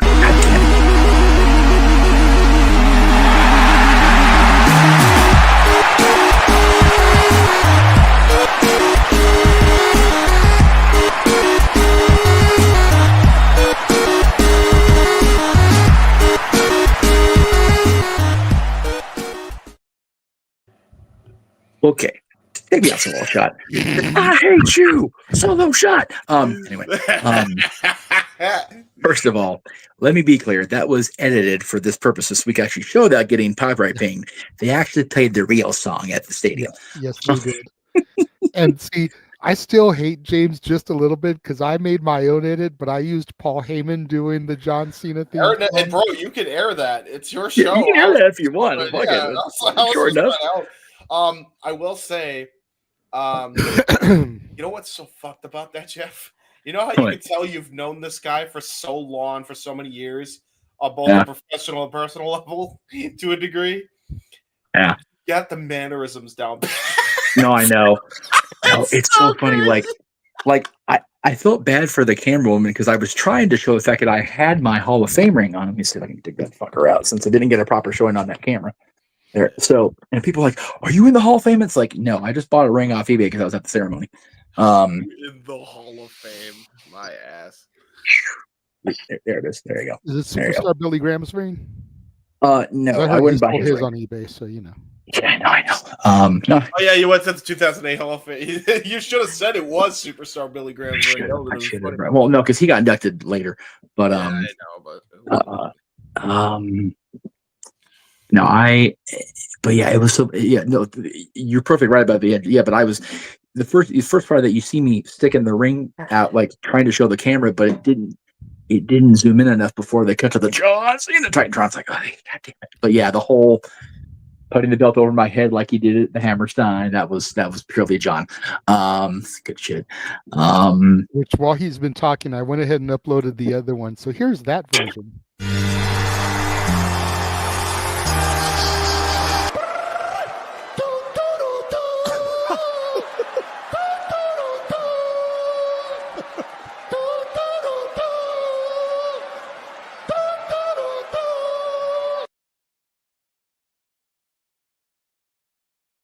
Folks, I feel like it's even funnier with the Haven in it. okay. I have been a fan for 34 years, and I've been doing this shit for 22. That's the greatest thing I've ever seen in my life. wait. So here's my question, JJ. Wait, was that the thing you sent me on Facebook? Because I thought because I had replied to you thinking that you just used the theme. No, that's what I sent you. God. I skipped it right before it got to that part, so that's my first time seeing that. There are so many people that I know personally and professionally that I'm going to spend on time on text or calls with, and we're going to all going to be peeing our pants. Fuck me. No, because if I throw this hat, number one, it's $60 down the drain. Number two, I'm not going to get it back. Number three, I'm going to have Mama Bear pissed at me for throwing away a $60 hat.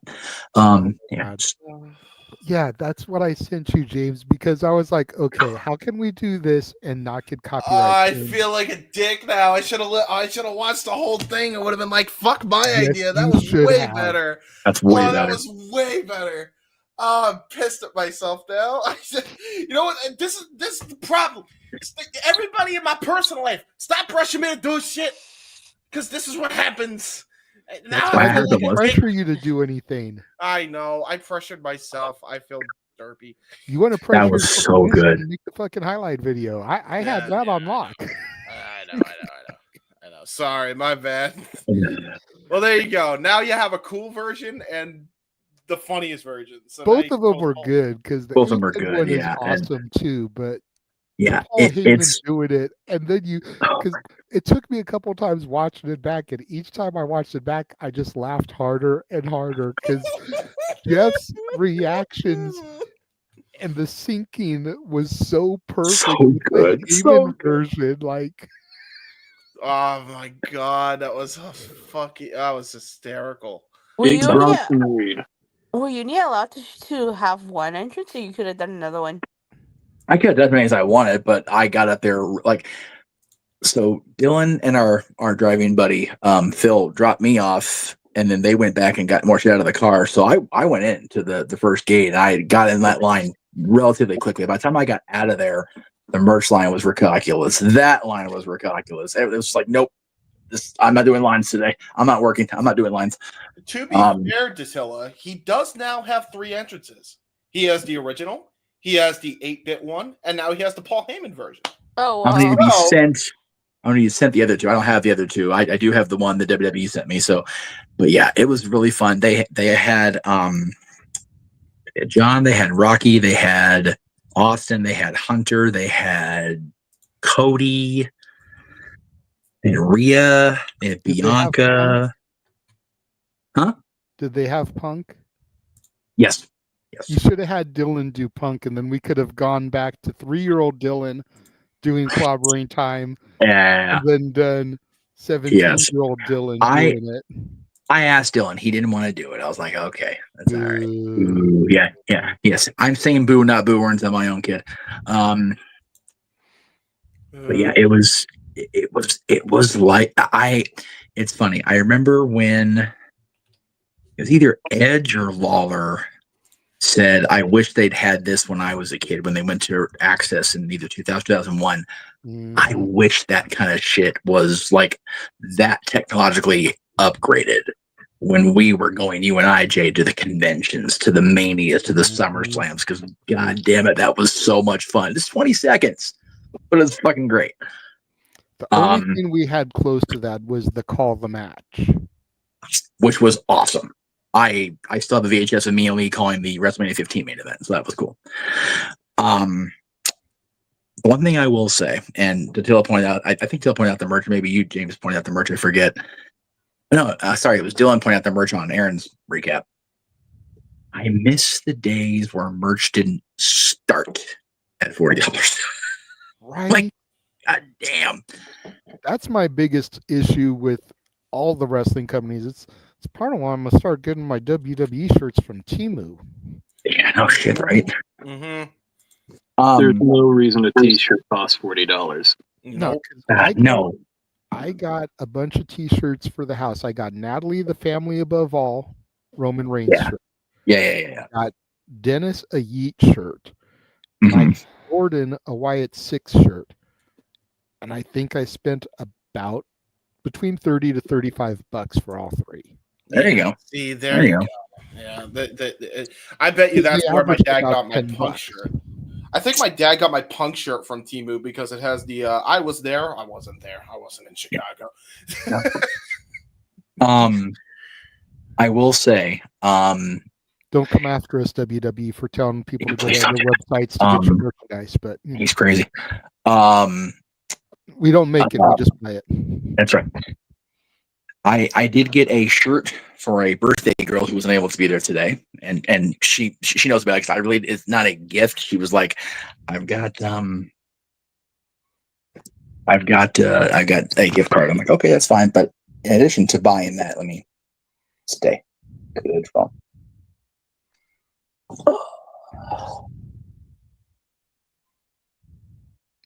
Nice. Yeah. So the Dodgers themed towel for an Angels fan. Like I said on Aaron's stream, I am proud of the Bostonian for sticking up to the crowd and having Dodger stuff. I couldn't have been easy for John. So good on him.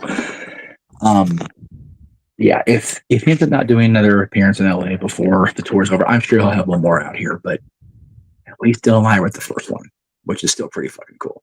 Hey, he wore Laker colors that one time they did the Lakers versus the Nuggets, and he's from Boston. And I know that didn't make him happy. I know, because then he was stuck in purple and gold for however many months.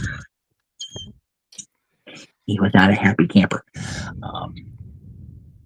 But yeah, I cannot not recommend the baby experience enough to the new audience that was established tonight. These guys know what they're doing, man. They always have, as far as production, as far as, you know, a lot of things. But the fact that they're finally listening to the fans, and they delivered one of the best shows I've ever seen, live, TV, whatever. And they did a full-on media scrum that only ended right about the time I got home. Yeah, I'm going to watch that when we get off the air. So am I. Yeah, because a lot of people on there I wanted to hear from. You know, John was on there. I know Rhea was there. I know Paul and Roman. Oh, speaking of, I'm glad you brought up Paul earlier. I was good with the Roman solo match. I was good with my emotions. Because, you know, I've known that family forever. But when Paul went to his knees and presented the Ulafala and started crying, I lost it. Everybody's like, and I'm like, Dad, what's up? I said, it's can't understand it if you haven't been watching these guys and known this family for as long as I have. It was really cool. Yeah. And I pointed out, I don't know if I said this to you guys earlier, if I said it to Aaron, so forgive me if I'm repeating myself from earlier. It's been over 2 hours, 2.5 hours you guys have been on. The fact that when he first became the tribal chief, it was his father that presented the Ulafala. His father is gone and his uncle is gone, and it was going to be his wise man. It was so appropriate, but I think The Rock doing it was even a little bit better. I think The Rock doing it, I think Heyman being by his side, I think that's in a way kind of his father and uncle, which is going to make it all the more heartbreaking when The Rock eventually turns on him on the 27th. You know what though? Lord help me, because I'm not gonna be there tomorrow. I think this lends more credence to Virtue's theory that it's going to be a Rock and Cody. Yeah, because he did. He acknowledged Cody in the opening promo, and it seemed like they made nice. And of course, on social media, they made nice because Rock can't help but film every goddamn thing on social media. It's like, oh fuck. But he's going to be there tomorrow too. So we'll see what happens when The Rock steps into the Shrine Auditorium for NXT crowd, which is. Let's think about this, guys. The last 2 years, we've had John Cena on NXT, Cody Rhodes on NXT, The Undertaker, and now The Rock. Like, what are we doing? Yes, sir. Well, I'll have Ryan go first. I'll be patient. I have a meme. But unlike last year and maybe the year prior, there's not a clear-cut theory as to who's going to win the Royal Rumble. Right? Yep. You can say WWE listened to a whole 200,000 fans on Twitter when their audience is in the millions. You can say they listened to them. I think it was always the plan. What happened last year was always the plan. That's my personal theory. 200,000 people screaming loud on Twitter is not a minority, or it's not a majority of fans. If we got Rock and Roman last year, people would have inevitably, smart fans would have hated it probably, but inevitably everyone would have went with it, the long term of things. The Royal Rumble is an open book. There is no clear path to WrestleMania this year. A lot of story threads could very well have ended tonight. And whether or not they are, who knows? We'll see next week, right? Yeah, John made me think. Like, he really made me a believer that he could actually do this again and be in that spot. And I'm like, I knew he was going to be in the Rumble. I knew that was going to be it. I knew he was going to be in the match. I knew he would pull that card, but he made me really believe that he might actually win the mother. It's crazy. Good see it. Now, here I can picture it now. Cody Rhodes, right? You got Kevin Owens he's feuding with. You'll have The Rock he's feuding with. They both have a set of championships on them right now. Cody Rhodes, the belt collector. Who's with me? Huh? Anybody? No? Dude, I just wish they'd do the James. The modern treatment to the Winged Eagle already and just get rid of Big Logo. No, it's funny. I had the belt with me until the first real intermission because I finally just had to hang it up on the thing. I was like, it's too much to carry this fucker around. I'm trying to take a leak.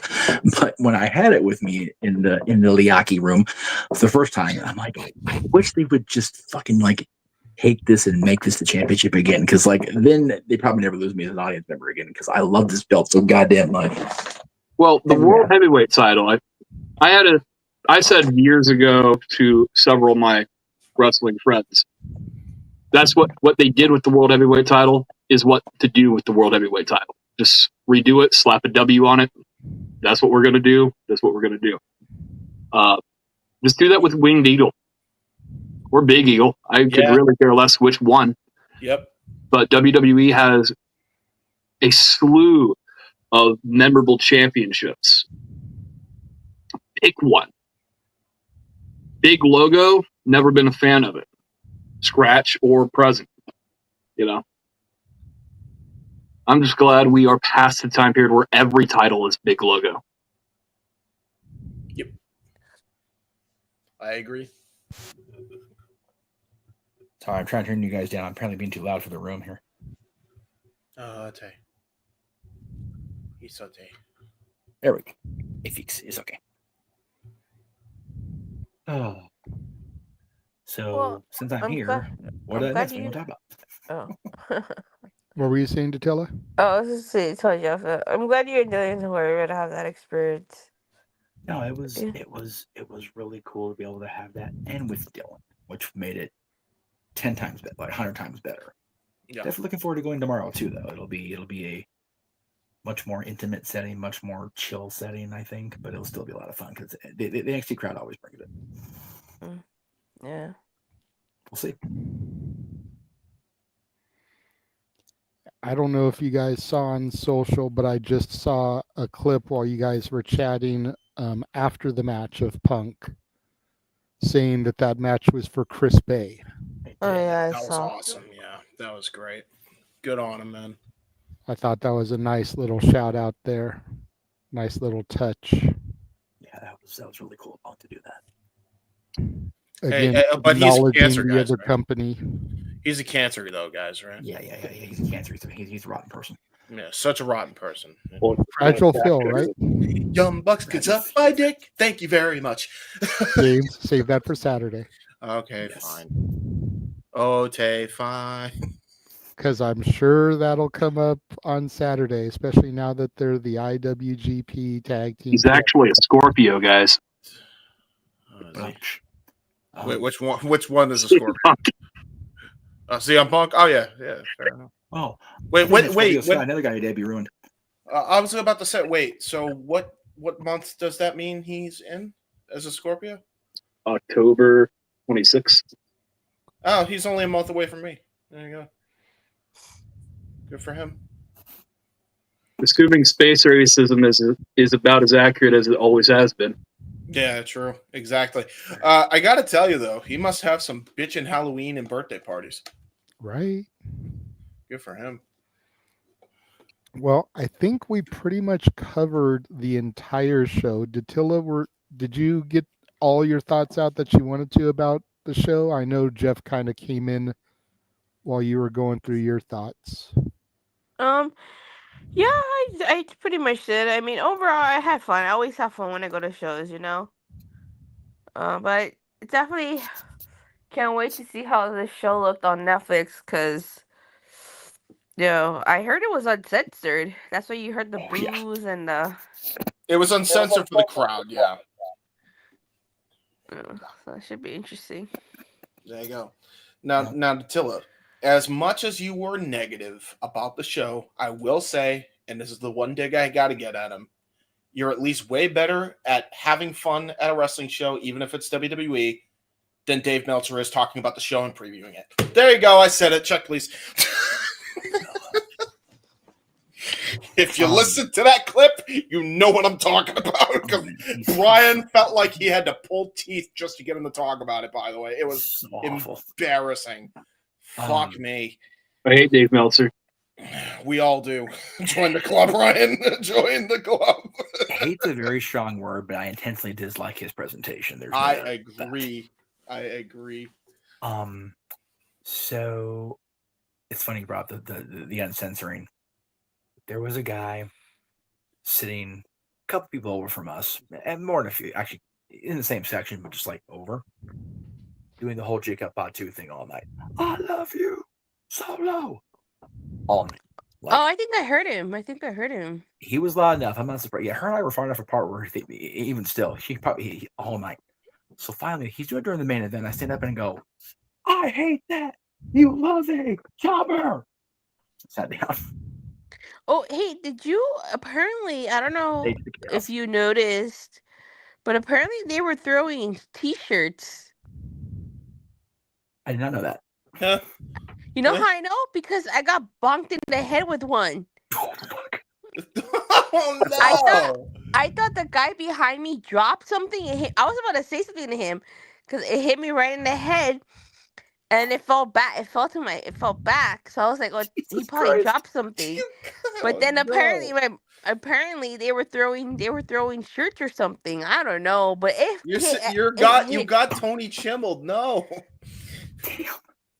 Yeah, I'm like, did this thing shoot out of a cannon or something? Because that shit hurt. It really hurt. I didn't get hit with the shirt. I got hit with part of a Modelo thanks to some asshole standing behind me cheering like an idiot. But you know what, man? I'm gonna tell you, Attila, that's no joke. Even though it's a T-shirt, make sure you're not suffering from concussion syndrome right now. I'm just saying. Concussion syndrome. So, hypothetically speaking, what if the Luchador facing Chad Gable next week is Juan Cena? So Ryan's Yeah. banned. He can go now. No, he cannot, because number one, that was fucking hilarious. Number Oh two, my this God. dude's got some great cakes. Go back and watch Saturday Shenanigans. Yeah, he was great. Him and DJ. No. I kid, but yeah, no, I want Penta. Want Cena? Fuck that shit. No. Ryan's welcome. DJ's welcome. They have great banter. It's Conquistador Dos.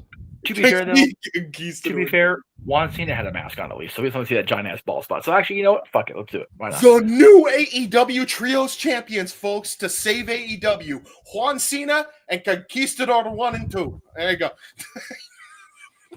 I mean, Conquistador 1 and 2 do work for the company. There you go. And JJ, can you different switch me and from Ryan real John quick? Cena. Real quick. The only Los Conquistadores that doesn't work for the company is Hardcore Kid, Aaron Aguilera, and well, that's better. And fuck Right. that guy anyway. So. Christopher Daniels works there too, and he was a substitute Conquistador. Jeff wants to call me an idiot. Fuego 2. It's Fuego 2. Fuego 2. Fuego 2. Yeah. Cody's Fuego 2 and Fuego's Fuego 1. That's right. Go ahead, Jeff. You want to call me an idiot? Switch them around, JJ, if you could. Yeah, thank you. Yeah. James, you fucking idiot. Okay. I can't yell because I got people, you know. The tism is a strong one. How bent is that crutch at this point? Oh man, that thing's been obliterated for years, brother. That thing's been obliterated for years for comedic purposes. Okay. Just checking. For comedic purposes, I don't use it as a legit excuse. Calm down. I know. James, the Wrestling with Tism podcast. That's just a J. Hubert side of things. What do you mean? We just call that shit Tuesday around here. Like, yeah, pretty much. You ain't wrong. Go ahead and bring up Emmanuel's comment here. This will probably be the last discussion point, unless we actually do get a super chat. Amen. He asks, can we discuss the New Day segment, and when do we move away from the stage? yeah, I think we that move was away rough. from the stage when we finally get them in a match of some kind.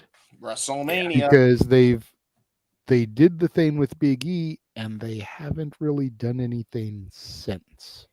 Yeah. You've got to get them in some ring action. You've got to get them in a match where they can continue to play up their heelish ways. Yeah. Having them get Dominic Mysterio microphone heat isn't going to cut it. Nope. You need to get them in the ring, and you can further them that way. I have Especially if you can find some other guys that are similar enough to Big E. Yes. That they can, beat and say that they're beating Big E up. Because again, that Jagged Apes, that muscle-bound maniac is there for the post-show tonight, but he can't be on camera to further the storyline with the New Day. I'm sorry, the New Day is the baby faces. Big E is the heel here, in my opinion. I mean, what they could do, Jay? They could have I said this, Oh, that's right. I said this the other night. I feel like Obafemi should become the heater for the New Day, the big heavy. Yep. The New Day don't work as a two-person act. Yeah. And this leads into the inevitable return for a Big E later down the road.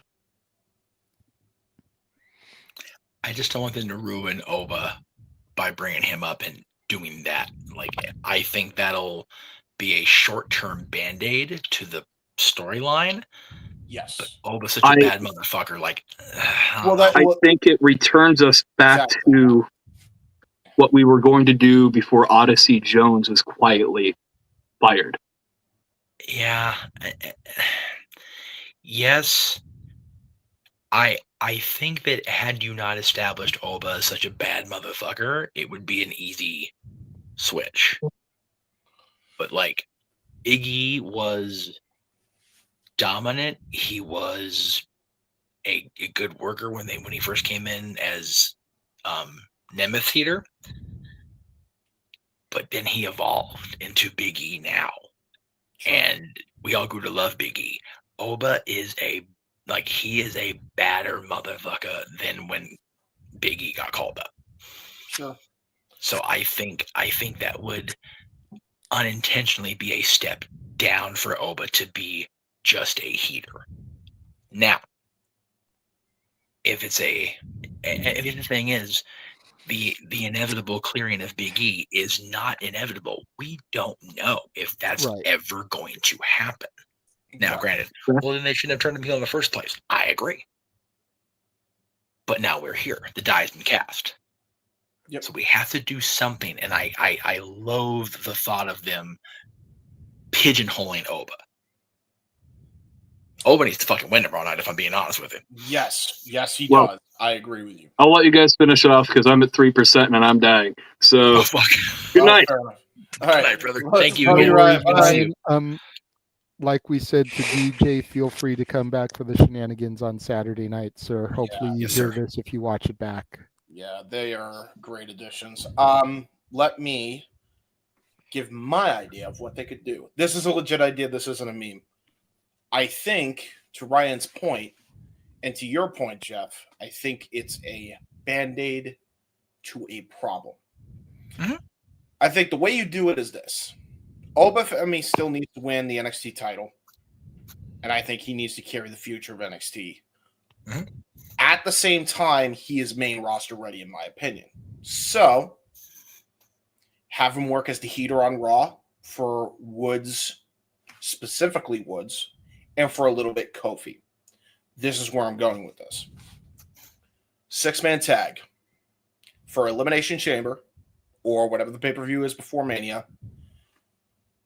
Oba Femi with Woods and Kofi as the New Day versus Big E and the Street Profits. They have their match. Kofi's had enough of Woods' shit. He then turns the blame game on him.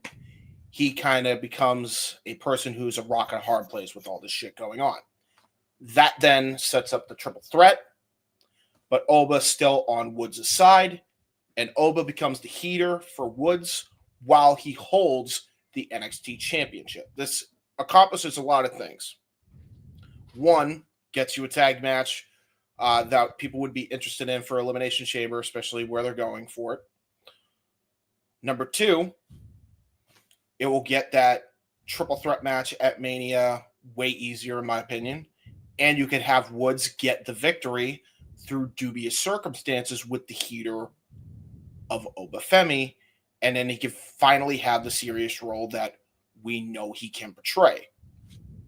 And that could push him into the upper echelon for a little bit of mid-card territory, maybe even win a championship later on at the end of the year for the Intercontinental. Or the U.S. if he gets drafted to SmackDown. One of the two. Then, while he has the U.S. title and Oba Femi has the NXT Championship as his heater, that accomplishes getting more eyes on NXT because this badass motherfucker who's the heater for Xavier Woods is the champion. I rest my case. Well, again, that relies on Big E getting cleared. True. I agree. Without Big E getting cleared, this story goes absolutely nowhere. Yes. I agree with you there, but I'm saying if he is, do that. No. And your presentation relies on him getting cleared in a month. So, yeah, that's... I want E back so bad. He's such a great personality on camera. But there's two things. One, he's not medically cleared and likely won't be, that we know of. Number two, to JJ's point, they've totally made the heel out of him in this. It doesn't matter how bad Dominic they get. He's still going to get the heater. He's still going to get the heat long term. I'm seeing there's a goodbye in the chat room, so I'll be quiet for a second. See you in a few hours, my friend. God help us. LA traffic again. Yeah, well, I guess it's pretty much out of the bag, Jeff. Yeah, Jeff and I are gonna go to NXT tomorrow. That's the reason why he's going. I invited him. Yay! Right on. We're gonna do the thing. So, I love how she's going to the show that totally isn't her brand. She doesn't watch, doesn't work I know, right? Tuesdays, and she's going to NXT. I haven't been to an NXT show since NXT Takeover War Games 2. It's true. Well, hopefully tomorrow's experience will make you start wanting to cover it more regularly. We'll see. I mean, She will believe. War Games 2 was actually the reason why I actually started watching NXT Black and Gold. So we'll see. There you We'll go. see. There you go. JJ, we will rope her back in. I'll make it happen. And I mean, you get The Rock that's going to be there. It's going to. God, I can't fucking believe How that shit. hard? Well, put it this way. This man for 14 years has held over my head that he was there at the pond when The Rock made his big return. Mm-hmm. Yes. Folly. Anyway, I got you. The tail is sleepy, so we should let him go. Yeah. I still have to work tomorrow. That's why. Oh, that is Wait! You are not working tomorrow? I am working tomorrow. It was my first day back. That's why I'm tired. Oh, that's right. That's fair. Let's hope. Let's pray that you did not get a concussion from the T-shirt, and hopefully you'll have a good time at work and also tomorrow at the show. Yes.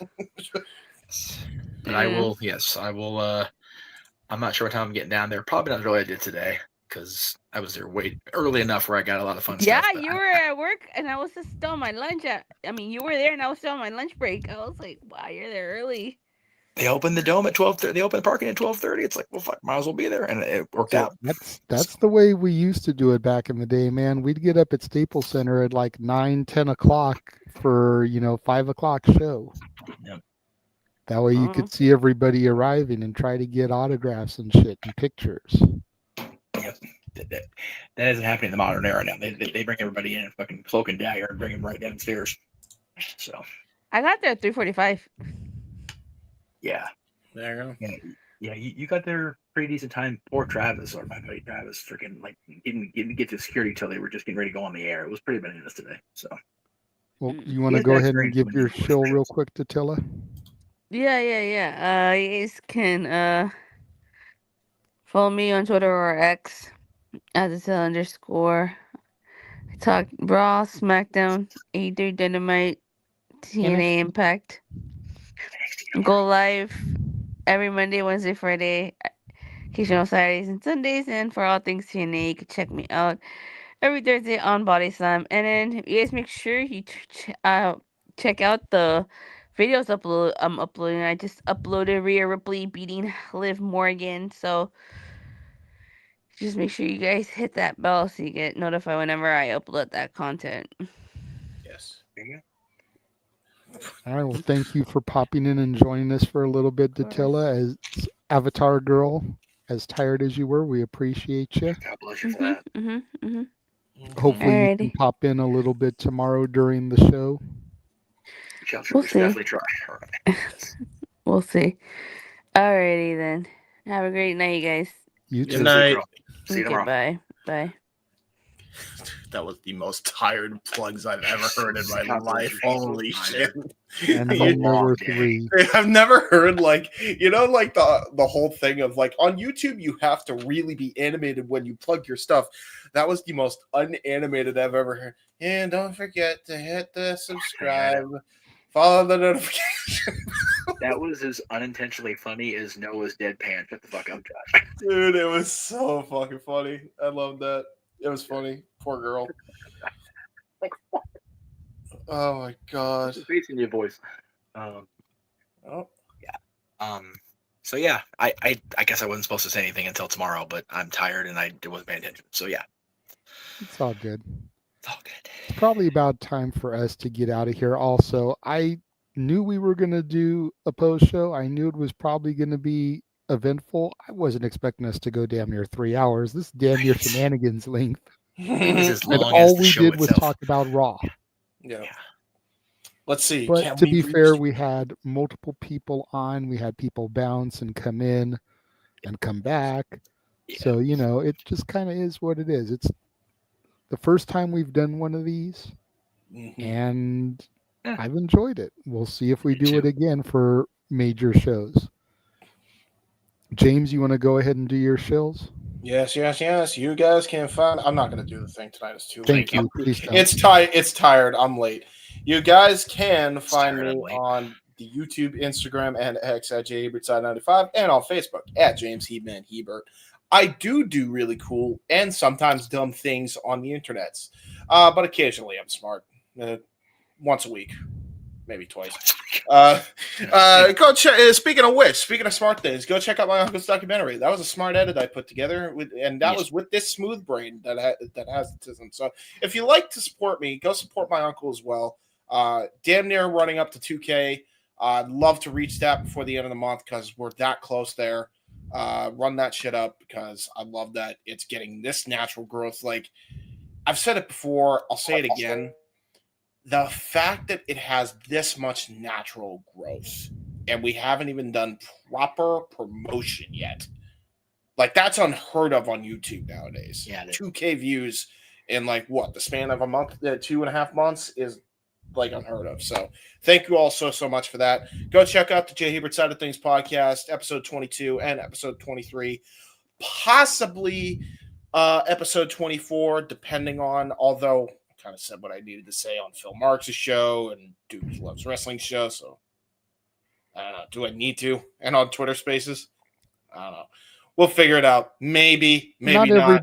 Not everybody probably heard you on those other forums. So to do it on your own forum on your own channel is always a good thing as well. Yeah, true that. So it will happen when it happens. Right now, I backed up. So it will happen when it happens. It'll be. Make sure you follow the Simple Man Noah Foster, who was there par excellence for the call this evening and will be there once again for New Year's Evil tomorrow. You can find him on X, Instagram, and YouTube at nfoster1916 or on Facebook at Noah Foster because he loves professional wrestling.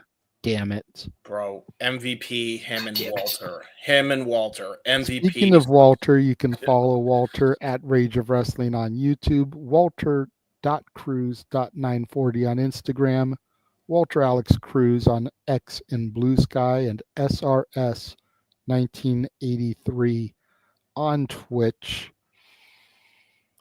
Like James said, man, MVPs, both of them. They did the entire week of Japanese professional wrestling and Fight for the Fallen in the middle of it all.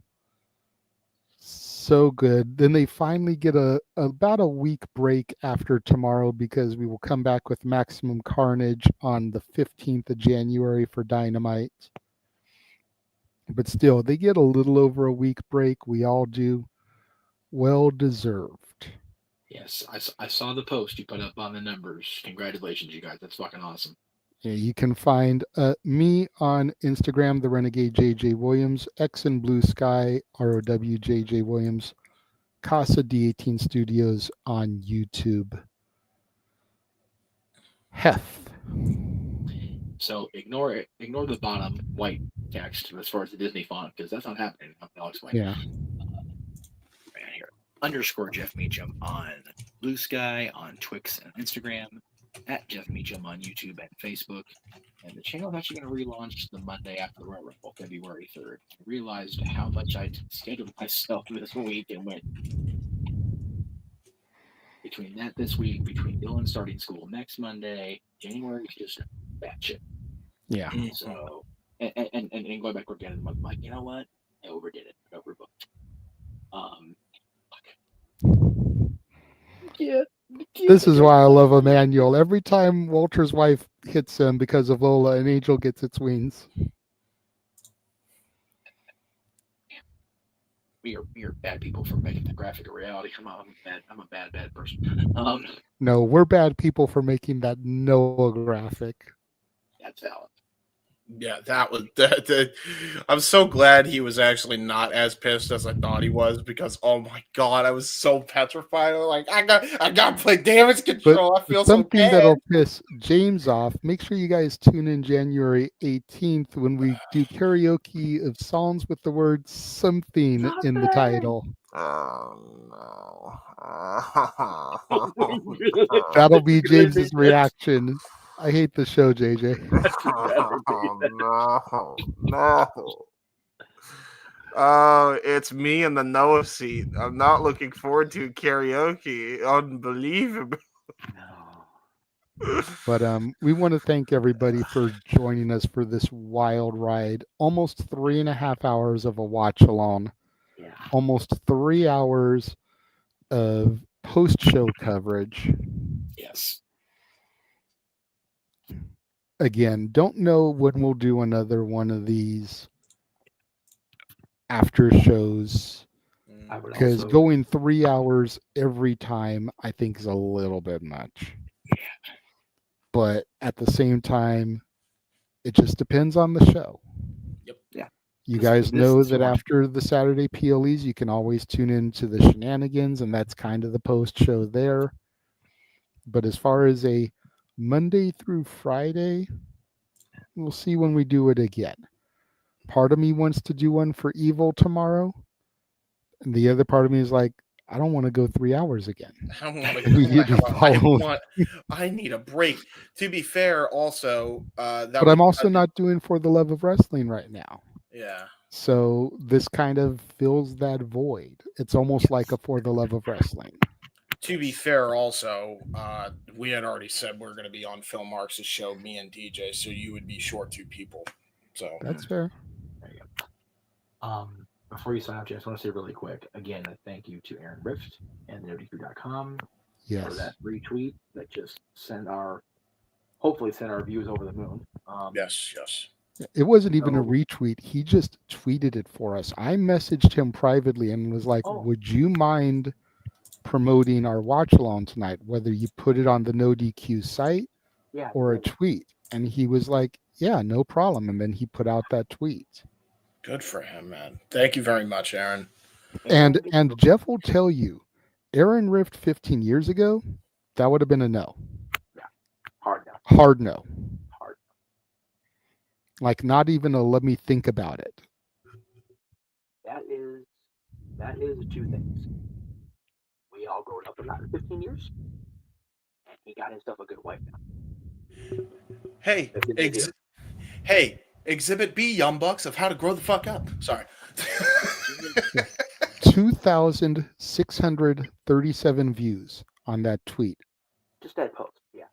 Just that tweet. That doesn't translate into views on the watch along, but that many people saw Aaron Rift post about us. That's awesome, yeah. Thank you very much, man. If we can start getting him to do that more frequently for our watch alongs, we will start seeing growth. I don't expect it, but since we have a pretty active partnership with him, considering pretty much all of us appear at some point on the reviews or prediction streams, it's definitely something that could come further down the road in 2025. Yeah, to be fair, tomorrow we're in almost direct competition. We're going live halfway through the review, so it is what it is. It's not a bad idea, Daniel, but I just can't see doing it with every watch along we do. Yeah. Sorry, don't mean to interrupt. I hit 5K. Congrats. Hey, it just happened now when I checked. Congratulations, James. Thank you. Sorry, I needed to pat myself on the back. Well, and I don't know if you saw the thing in the chat, but you did over 1,000 views alone, James, for the Noah watch along. That surprised the shit out of me. I was like, wow. But I did notice also, apparently a lot of people dislike bombed it. I don't know if they thought, I think it was some of the people that was like, oh, is it the actual show? And then they realized it wasn't, and then they got mad. Even though it says watch along in the title. People don't know how to read. But again, you know, it's the fans like y'all that make 5,000 subscribers, 1,000 views just on his channel on a watch along. Probably close to 3,500 views total combined by the time we get to shenanigans on Friday or Saturday. Excuse me, I'm tired. You know, thank you. And thank you to the 10 of you that are still watching this. But we are going to go ahead and sign off now before we hit the 3-hour mark.